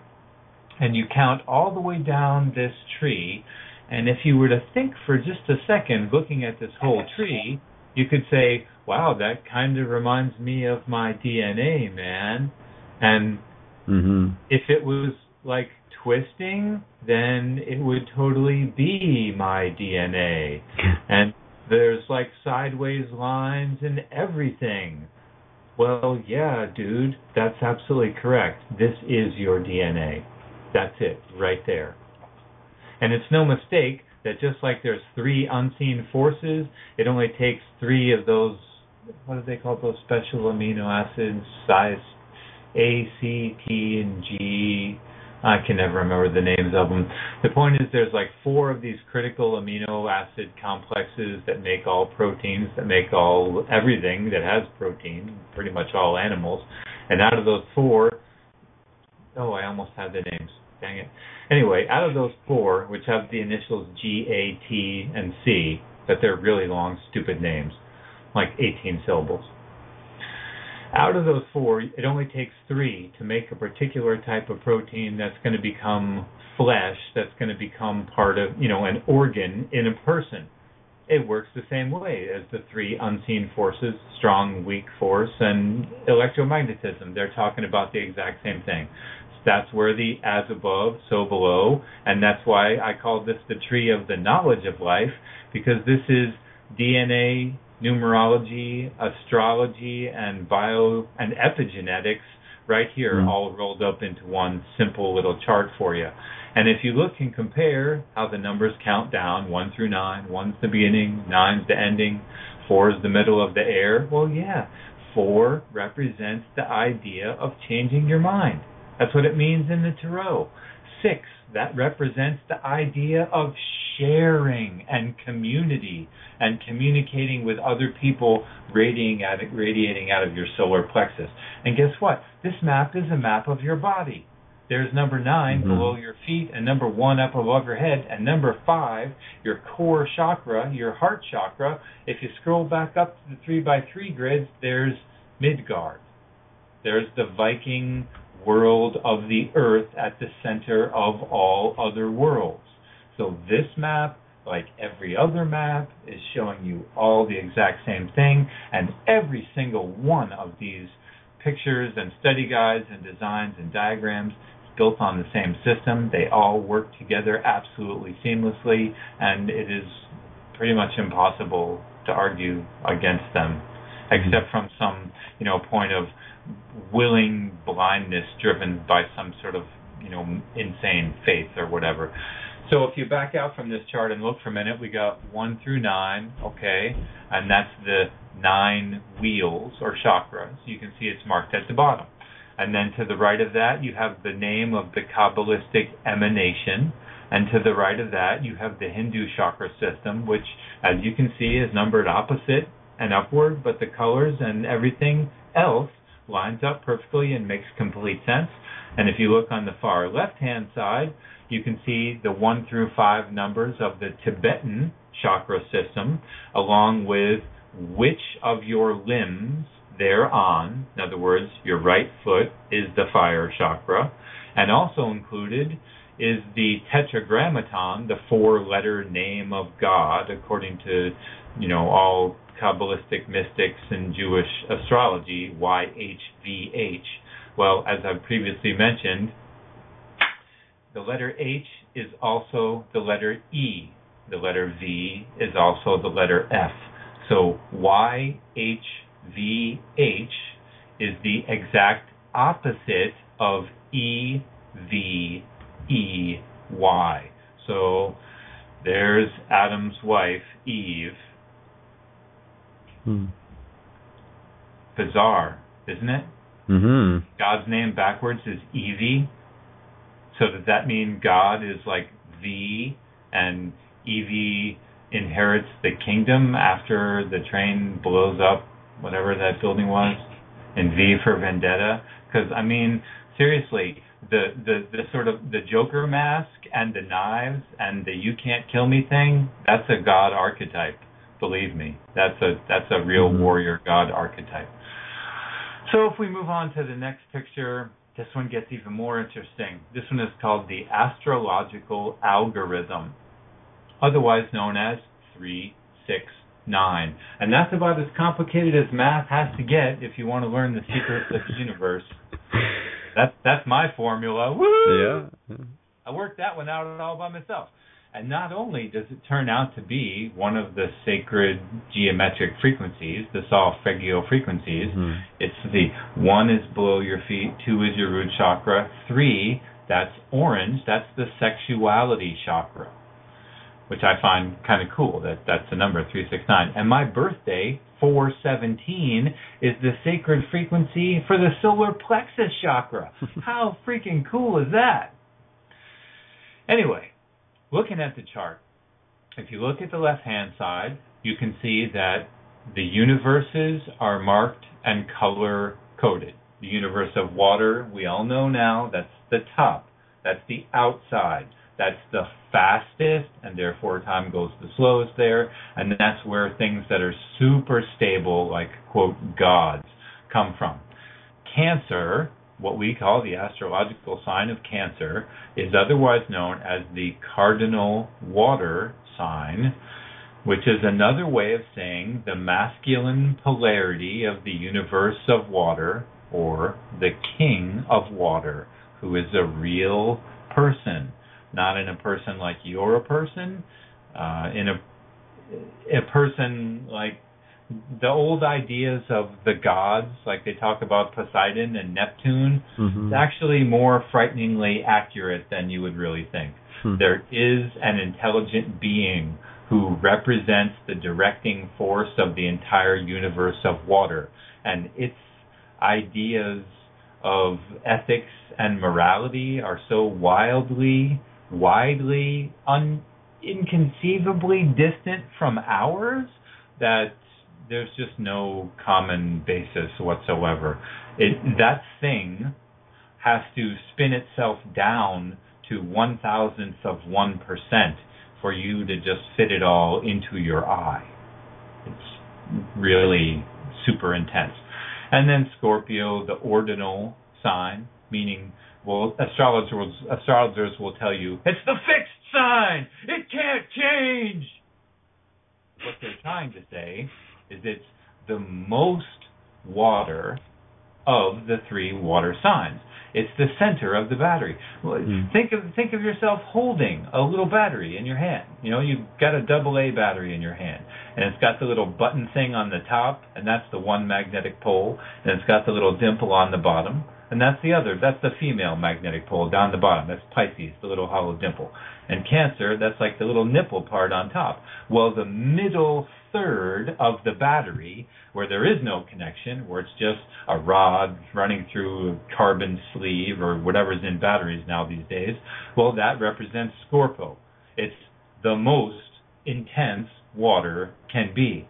But it doesn't really mean that it's fixed and unchanging. What it really means is that it's the most magnificent, and when it does alter itself, it's going to be in such a gigantic and deep fundamental way that it alters everything around it as a consequence. And Scorpio used to be an eagle back in the old days before it became the scorpion.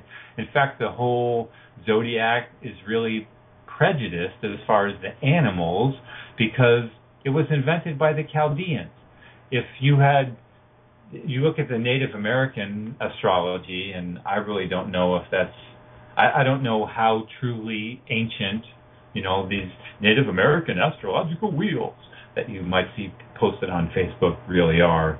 I don't know if that actually goes back in ancient time, or if they took astrological principles and assigned Western animals.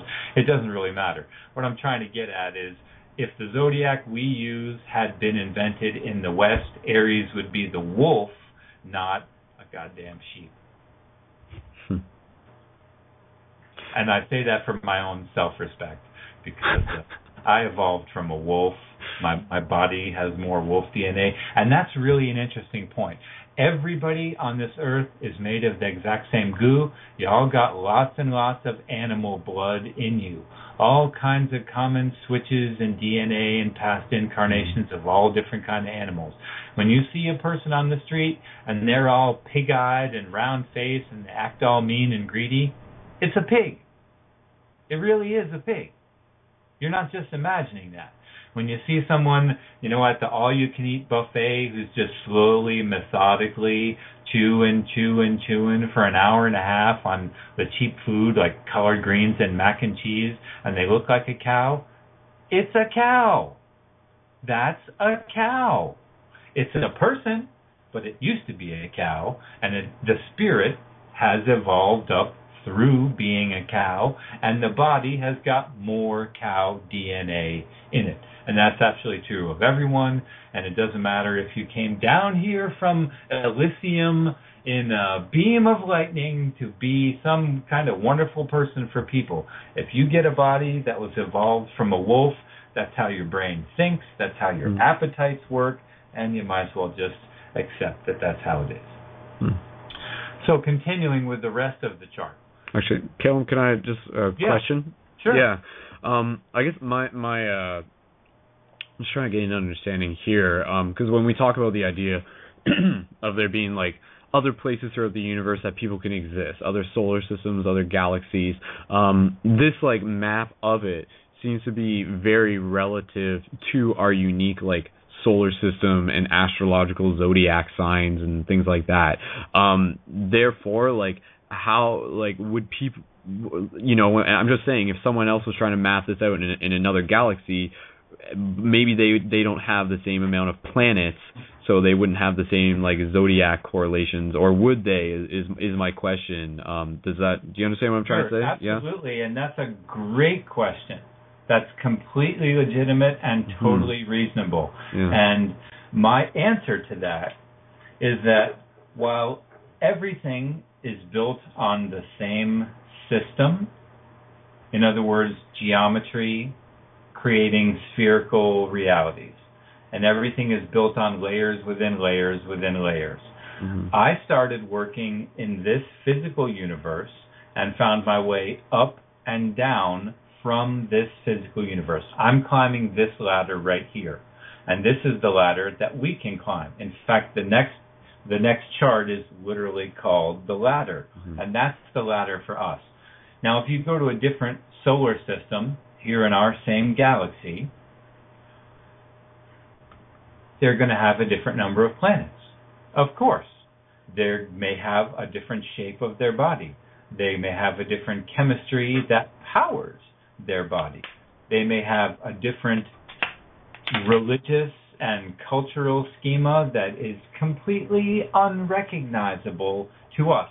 They're guaranteed to have a different frame of reference because whatever planet they come from, it's different from our planet. And we are inside the electromagnetic field of Earth and are 100% totally vulnerable to the impulses of this planet. The fact that our rotational, the angle of rotation of the crust does not match the angle of rotation of the core of our planet. I've got a picture for this that I didn't bother to post up, but if you hold up your fingers in front of your face, the fingers of your left hand are all going one way. Now, if you take the fingers of your right hand and bring them over so like the middle fingers touch and they're all going the same way, that is called stable rotational field, and that means everything works, right? You can take your right hand and move it in front of your left hand and the fingers all line up, and it makes nice even rows like on a paper, and everything is stable and makes sense. Well, now open your fingers a little so you can see between them, and then take one of your hands and just skew it at an angle. What happens? You make all these weird diamond, not really oblong, angly shapes where you can now see between your fingers, and you can plainly tell when you move your hands that now my right hand is at odds with my left hand. So the center of the Earth is broadcasting lines straight out from it, but Earth is not spinning according to those lines. Earth is spinning crooked off those lines.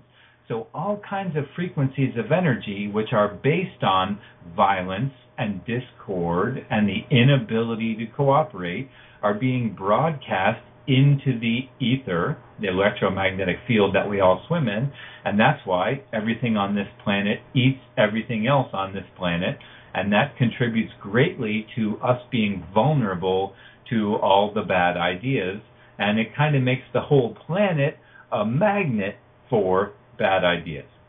So that's our planet. If you're on another planet where it's nice and balanced and the crust and the center of the core are working together, then maybe nobody ever eats anything. Maybe you grow up on a vegetarian planet, and maybe there's only 4 planets in your solar system, and so you decide, okay, those 4 planets, they represent the 4 fundamental forces.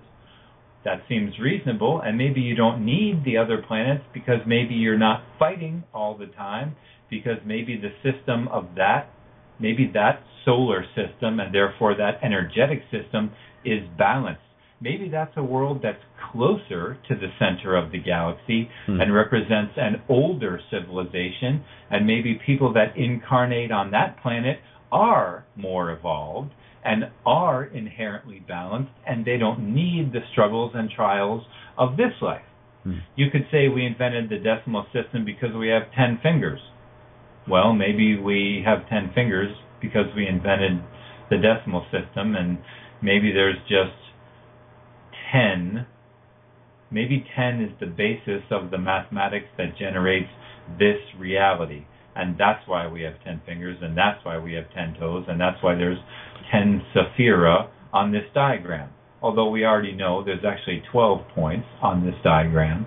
So right away we can say, okay, this glyph will tell you all the super awesomeness about everything, except it doesn't include all the information. What the hell is that about? Well, I will admit freely that these various diagrams that I've made throughout the years, I may change that in 5 years when I get a better handle on something. I'm not, like, for example, is the Rune study guide that was a couple pictures back. Some of the runes are actually shaped different on this new book that I'm coming out with. And as an example, the new book, the Rune book that I'm coming out with, I've already started over completely at the beginning 4 times. I generated a complete bank of 30 images based on a pattern that I thought was perfect, and then when I completed all the images, programmed all that into my head, I looked back at the pattern and I said, wait a minute, that's not exactly perfect. These lines are a little out of whack, and that gives an incorrect impression. And I had to scrap a whole week and a half worth of work and start all over again. But it's okay. Like Einstein says, I've only discovered 1,000 ways to do it less than correct. So with the astrological algorithm thing, the important part of this chart is just that to show the pattern of 369. Cancer is the first sign. It's the first polarity of the water universe, which is on the top. It moves 3 positions down, 1, 2, 3, and becomes the 4th sign in the physical, what we call temporal reality, the physical world. Scorpio is number 2, and it moves down 6 positions to number 8. So the brilliant thing about this thing is, it, kind of proves I was right about everything. It's interesting hearing you talk about like how Cancer is where it is, and just talking about 369 as well. Just for myself, like I am a Cancer, and I resonate extremely with 96. People who've tuned into this radio show know before, and it's actually like it's tattooed on my wrist for one thing, and I recognize 96 as sort of like my symbol that sort of maps out the reality of like as above, so below, which is what we're talking about here as well. But it's just interesting for me because obviously for anyone walking along this path, we're sort of figuring out and we're asking the questions like, what did we come here to do? And for myself, being a Cancer and having this resonation with 96 and naturally being drawn to this innate knowledge that we're talking about here tonight, along with adventure and many other things, it just sort of, for me, I'm just like looking at myself as a reflection of like that Cancer archetype, which is just a universal energy that's just being like reflected through me, sort of thing. It's just interesting because like for everybody else, I encourage you to sort of look into who you are, like Nosate Ipsum once again, especially in terms of figuring out your nature, your universal energy as your different zodiacs, your different astrological signs, among many other things. And that's, you can get into the numerology and stuff. And we hit upon that a little bit last week. But yeah, no, it's just interesting being a Cancer and figuring out and asking, like, what is my role here among many other things in this lifetime? Yeah, just reflecting, that's all. But yeah. Calum, we'll just touching base. We got about 20 minutes left in the show, and I think we're good. We'll get wrapped up. There's just a little bit more that we got. So please, yeah, just continue as it were. Okay. The 13th image, Wugga's Ladder. This is an old version, and I have not redone a new version yet. I will for the new book. This pretty much I kind of figure is the achievement of my life. This contains all the information that's been shown on all the previous charts. It shows the overlapping of the astrological signs. It shows the significance of the numbers, the different correspondences of the chakras, where the solfeggio frequencies fit in, which universe is what, how the lines and energy moves up and down. Includes the Hebrew alphabet. It shows you the 13 months of the moon come from the same place as the 12 astrological signs, which come from the same place as the 9 numerals that make all of reality and the frequencies of energy that vibrate them. And this one image contains more real, practical information right in front of you, and implied information and techniques and objects that can be generated from this than pretty much the sum total of all previous magical workings. That's it right there. If you're going to have one thing, that's the thing that you want. And I sell laminated study guides, when I go to different festivals and stuff, and I've shirts and all kinds of cool different products, and there's a couple places online where you can buy a print of this, whatever, or this looks like a pretty good image right here. I mean, it's probably a big enough file a person could just download this image and print themselves a picture of it, and I'm not going to bitch because I really just want to help you. Every person that I know, I give them one of these. When someone has a baby, I give them one of these. It's on the door, it's on the wall. Having this in front of you, and you can study it and you can spend years, or you can just print this out on 11 by 17 piece of paper and put it up on the wall over your desk, or if you want to frame it and put it somewhere that's important and give it some attention like it matters, that's going to work better for you. The more that you give for it, the more it's going to give back to you. But if you just have this off in the corner of your eye where people can see it, everyone will ask you what this is. Everyone will tell you they feel something when they look at this. And if you just sit and kind of idly stare at it, all of a sudden you will just realize things.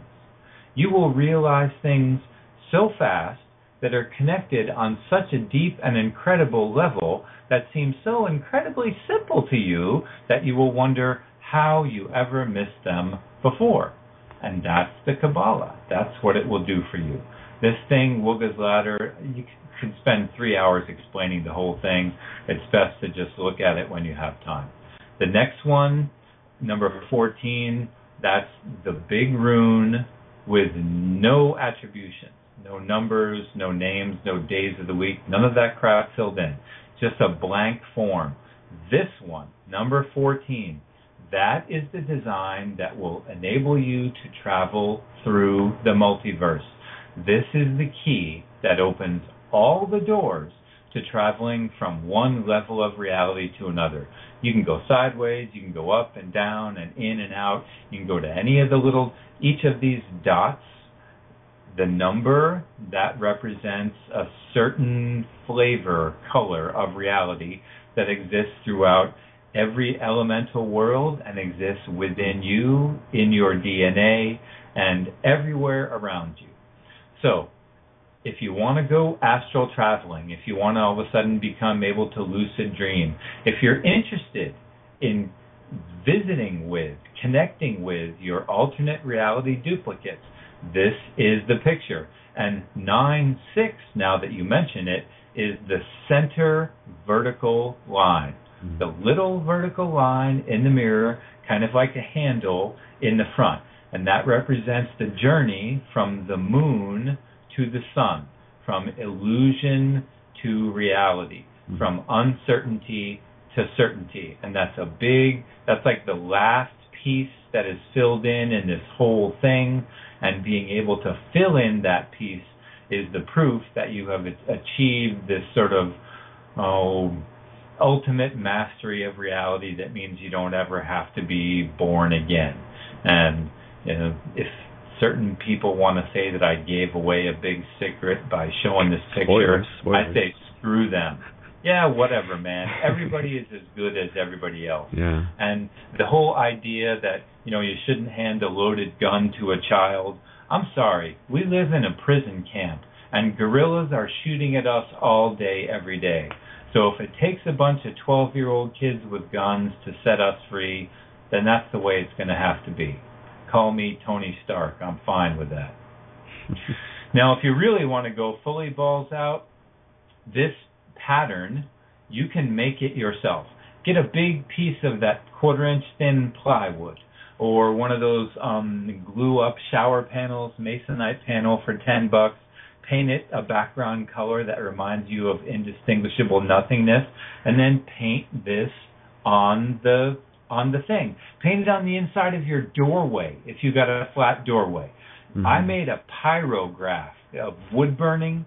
I focused and meditated and measured everything and laid it out in pencil and did this perfect pyrograph of this thing and put it on the wall next to my bed. And one day I'm sitting there looking at it, and all of a sudden that center part just kind of blurs out like a vesica piscis, like a vertical opening, just stretches out, and I see through this golden haze, there's me in another universe looking through my version of this tree thing that I just drew or carved or built or whatever he did. I couldn't tell. I'm looking in mine, and he's looking in his, and we're both looking at the exact same time at the exact same thing that we both made, and neither of us expected to see the other.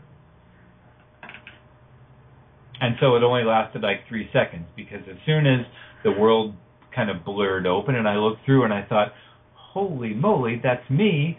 That's me in another universe. That's me in another universe looking through to me, in this universe looking through to me. My conscious mind went, dude, what the heck? And I like snapped back to reality and the portal shut. My conscious mind started judging and got in the way, and the window shut. But how did this portal open again? Can you just say that real quick?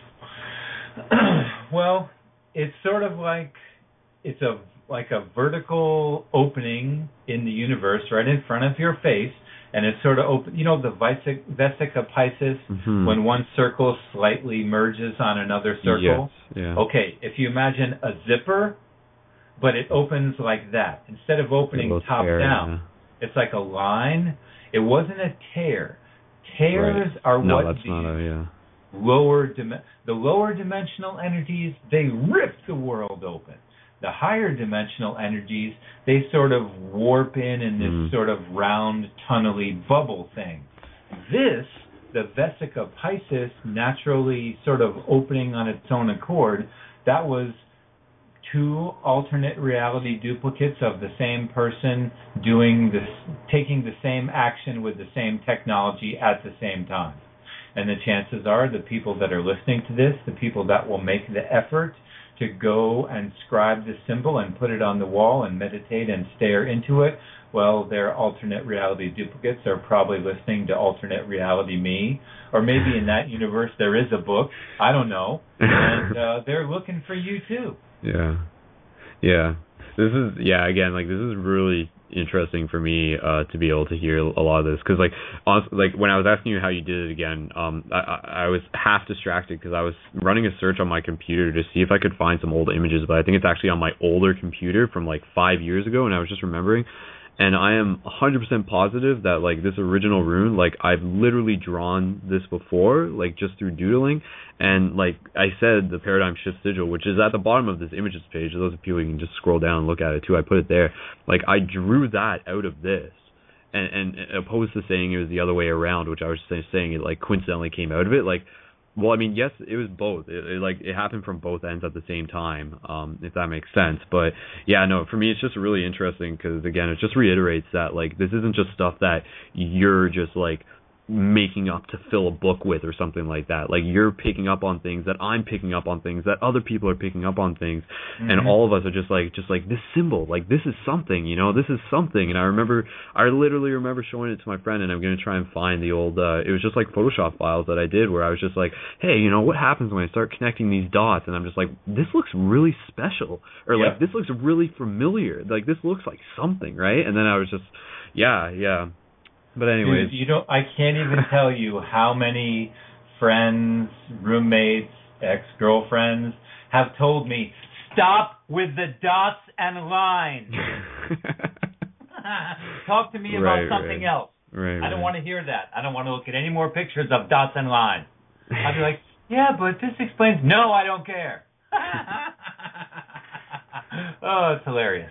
Yeah, the Paradigm Shift Sigil obviously comes directly from the tree, not the, hey, this belongs to the Calum tree, but the actual sacred geometry of the multiverse tree that really is there. And even you can see in the Paradigm Shift Sigil, you can see a couple of the runes.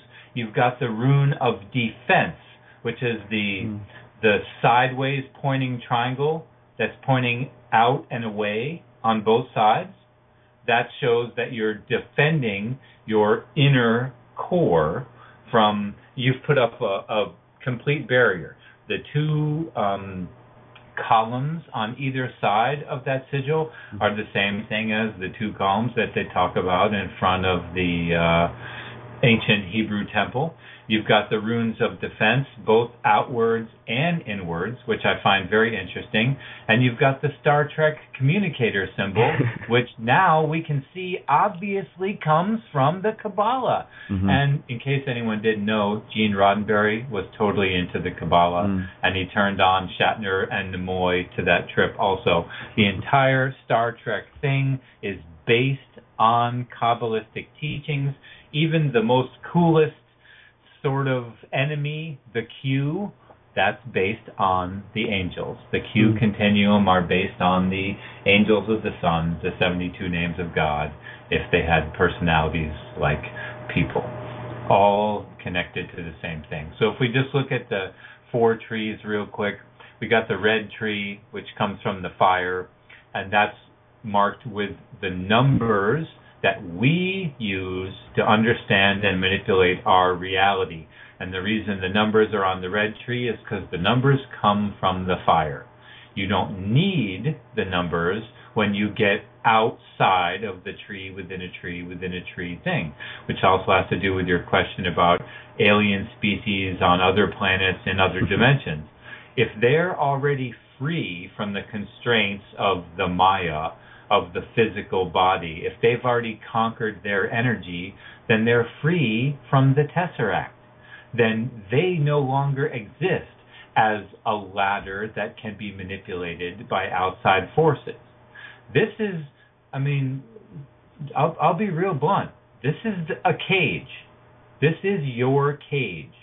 Your spirit is living in a cage. And this is what the cage looks like. This is what makes your body. This is what makes the days of the week. This is what makes everything in human culture. And that's really where the people that tell you, oh no, it's not the whole cubic geometry thing, man. It's all about radiating spheres of love. What they're trying to tell you is that they somehow can tell, can feel that the constraints of this geometry is an inherent limit on the flow of life. And that's absolutely correct. But without the geometry, you can't have a body. And if you don't have a body, you can't exist and interact with other physical beings in this universe. And then you can't make your choices, and you can't pay your tikkun and fulfill your weird and go on your little happy karma trail. It has to work this way. Mm-hmm. This was made for us to come here and do a bunch of stuff. Yeah. It's just unfortunate that, all the bad people took over and turned what should have been a holographic amusement park into some kind of death camp. It blows my mind. It's got the full spectrum, though. That's what I always think is interesting, is that Earth in particular, like we have like the worst and the best and everything in between. And just when you said like the idea that this original rune, you said it was a cage. I think the word maybe container would just be sure. Just sort of dividing, stepping away from the idea that cage sort of has this negative connotation, but container for our spirit and for things to happen. But yeah. Okay, just going back, we only got 5 minutes left in the show, just letting you know. Or let's wrap it up in 3, just so we have time. Okay. So, well, real good point I want to mention based on what you just said. Container is a good idea because this right here, this is a diagram of how you make a magnetic bottle. If you're interested in ultimate fusion power, send me a personal message and we can talk, because this is how you do it. This is how you build the magnetic bottle, and that's a whole big part of what the ancient technology and religions were all getting on, and the whole Holy of Holies and the temple thing and the 12 colored breastplates and the astrological personalities.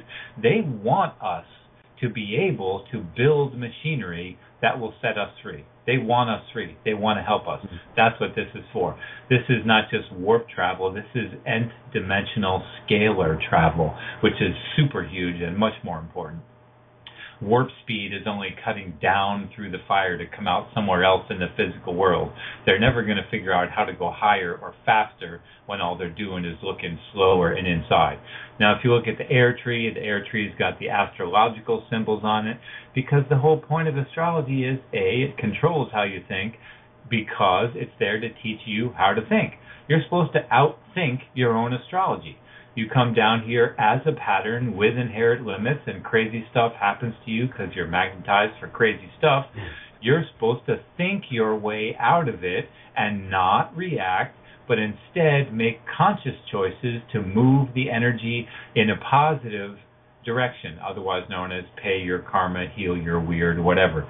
You look at the next one, that's the water tree. Well, that's got the initials for the names of the Hebrew Sephira on it, as we were talking about earlier, because the water is the highest potential energy, there's also a great mystery involved in the cross, whereas the cross is actually an unfolded cube, and the part that you can never see, the part that's hidden in back, is the water. The bottom is the fire, the front is the earth, the top is the air, the back, the part you never see, that's the water. And the two sides that fold out, well, that's actually the moon, because the moon travels based on this exact same pattern. Yeah, I remember realizing that at one point, the idea that the cross is just the unfolded cube, and then that led me back to the idea of the tesseract as well, and I was like, cubes within cubes, that's it. And then, going back to the whole thing we were talking about at the beginning, going back almost to the second and third image, when we see the Star of David inside the Star of David, if you want to use that term or whatever, to me that's just a simple representation of how infinity works, the idea of as above, so below, the patterns that we have in our fingerprint or the patterns of the galaxy, because you don't need to create new patterns at different levels when they all fit infinitely inside of each other based on this shape, this container, this key. Right. So it's all coming together, absolutely. So and also when you look at not so much the circles, but when you look at the picture of the forces that you were just mentioning, the hexagrams, well, you can see there's an awful lot of empty space there. There's a few dots and there's some lines that connect them, but just like an atom or a molecule, it's a really heavy proportion on the empty space. Well, it's not actually empty space. If you were to go back and look at this in the Photoshop program that I generated it in, you hit the control that puts the background grid, and then that background grid enables me to click on this and draw these lines super fast. And I can make things in an hour that would have taken me a month to paint before.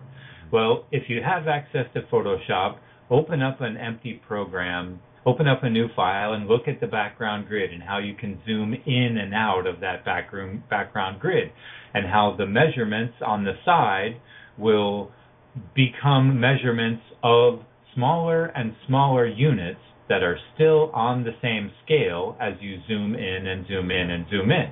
Yeah. So if you were to make this picture of a hexagram of just the lines and dots, and then you look at all those other 4,000 little geometric intersections that you didn't use, well, go ahead and repeat this pattern 4,000 times, with every single intersection being number 1 and number 5 and number 7, because every different pattern growing from every different direction and overlapping each other infinitely, that's what makes all the faster and slower energy realities possible, and that's what makes all the parallel realities that are so incredibly close to ours able to exist coincidentally with us.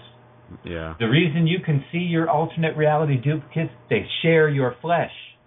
You just can't feel it because they're shaking a tiny, tiny bit out of phase with you. The whole sine, cosine phasing thing, the teeniest little variation in vibrational speed, and now there's a completely invisible you that is literally within your body. And it is quite conceivable that all of space and time, all matter, all beings from the gods down to the ants are all coincident within that one original, to use our term, Planck segment of the space-time continuum.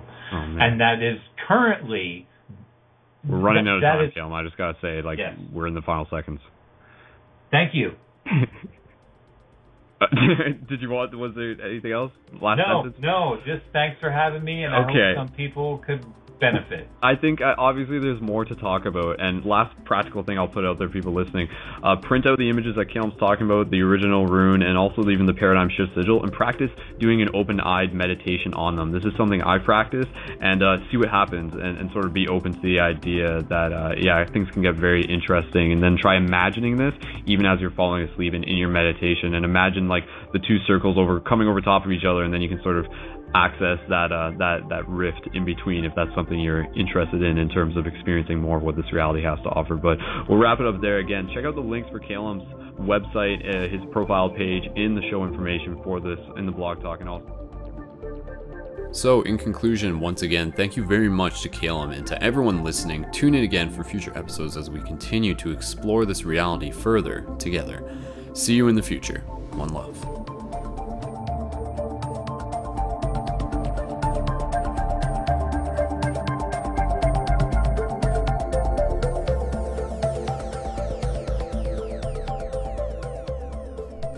Thank you for listening to another episode of Paradigm Shift Radio. If you would like to connect with people where you are and continue the conversations further, then check out ParadigmShiftCentral.com/buttons to order your supply of shift buttons to share with people to help invite them to this global project, while also helping make new friends and building local community where you are. Shift buttons are tools to hack the matrix and tap into the synchronistic nature of reality to accelerate our collective awakening. Enter the promo code PSR into your order to receive additional bonus buttons to your supply. Thank you again, and one love.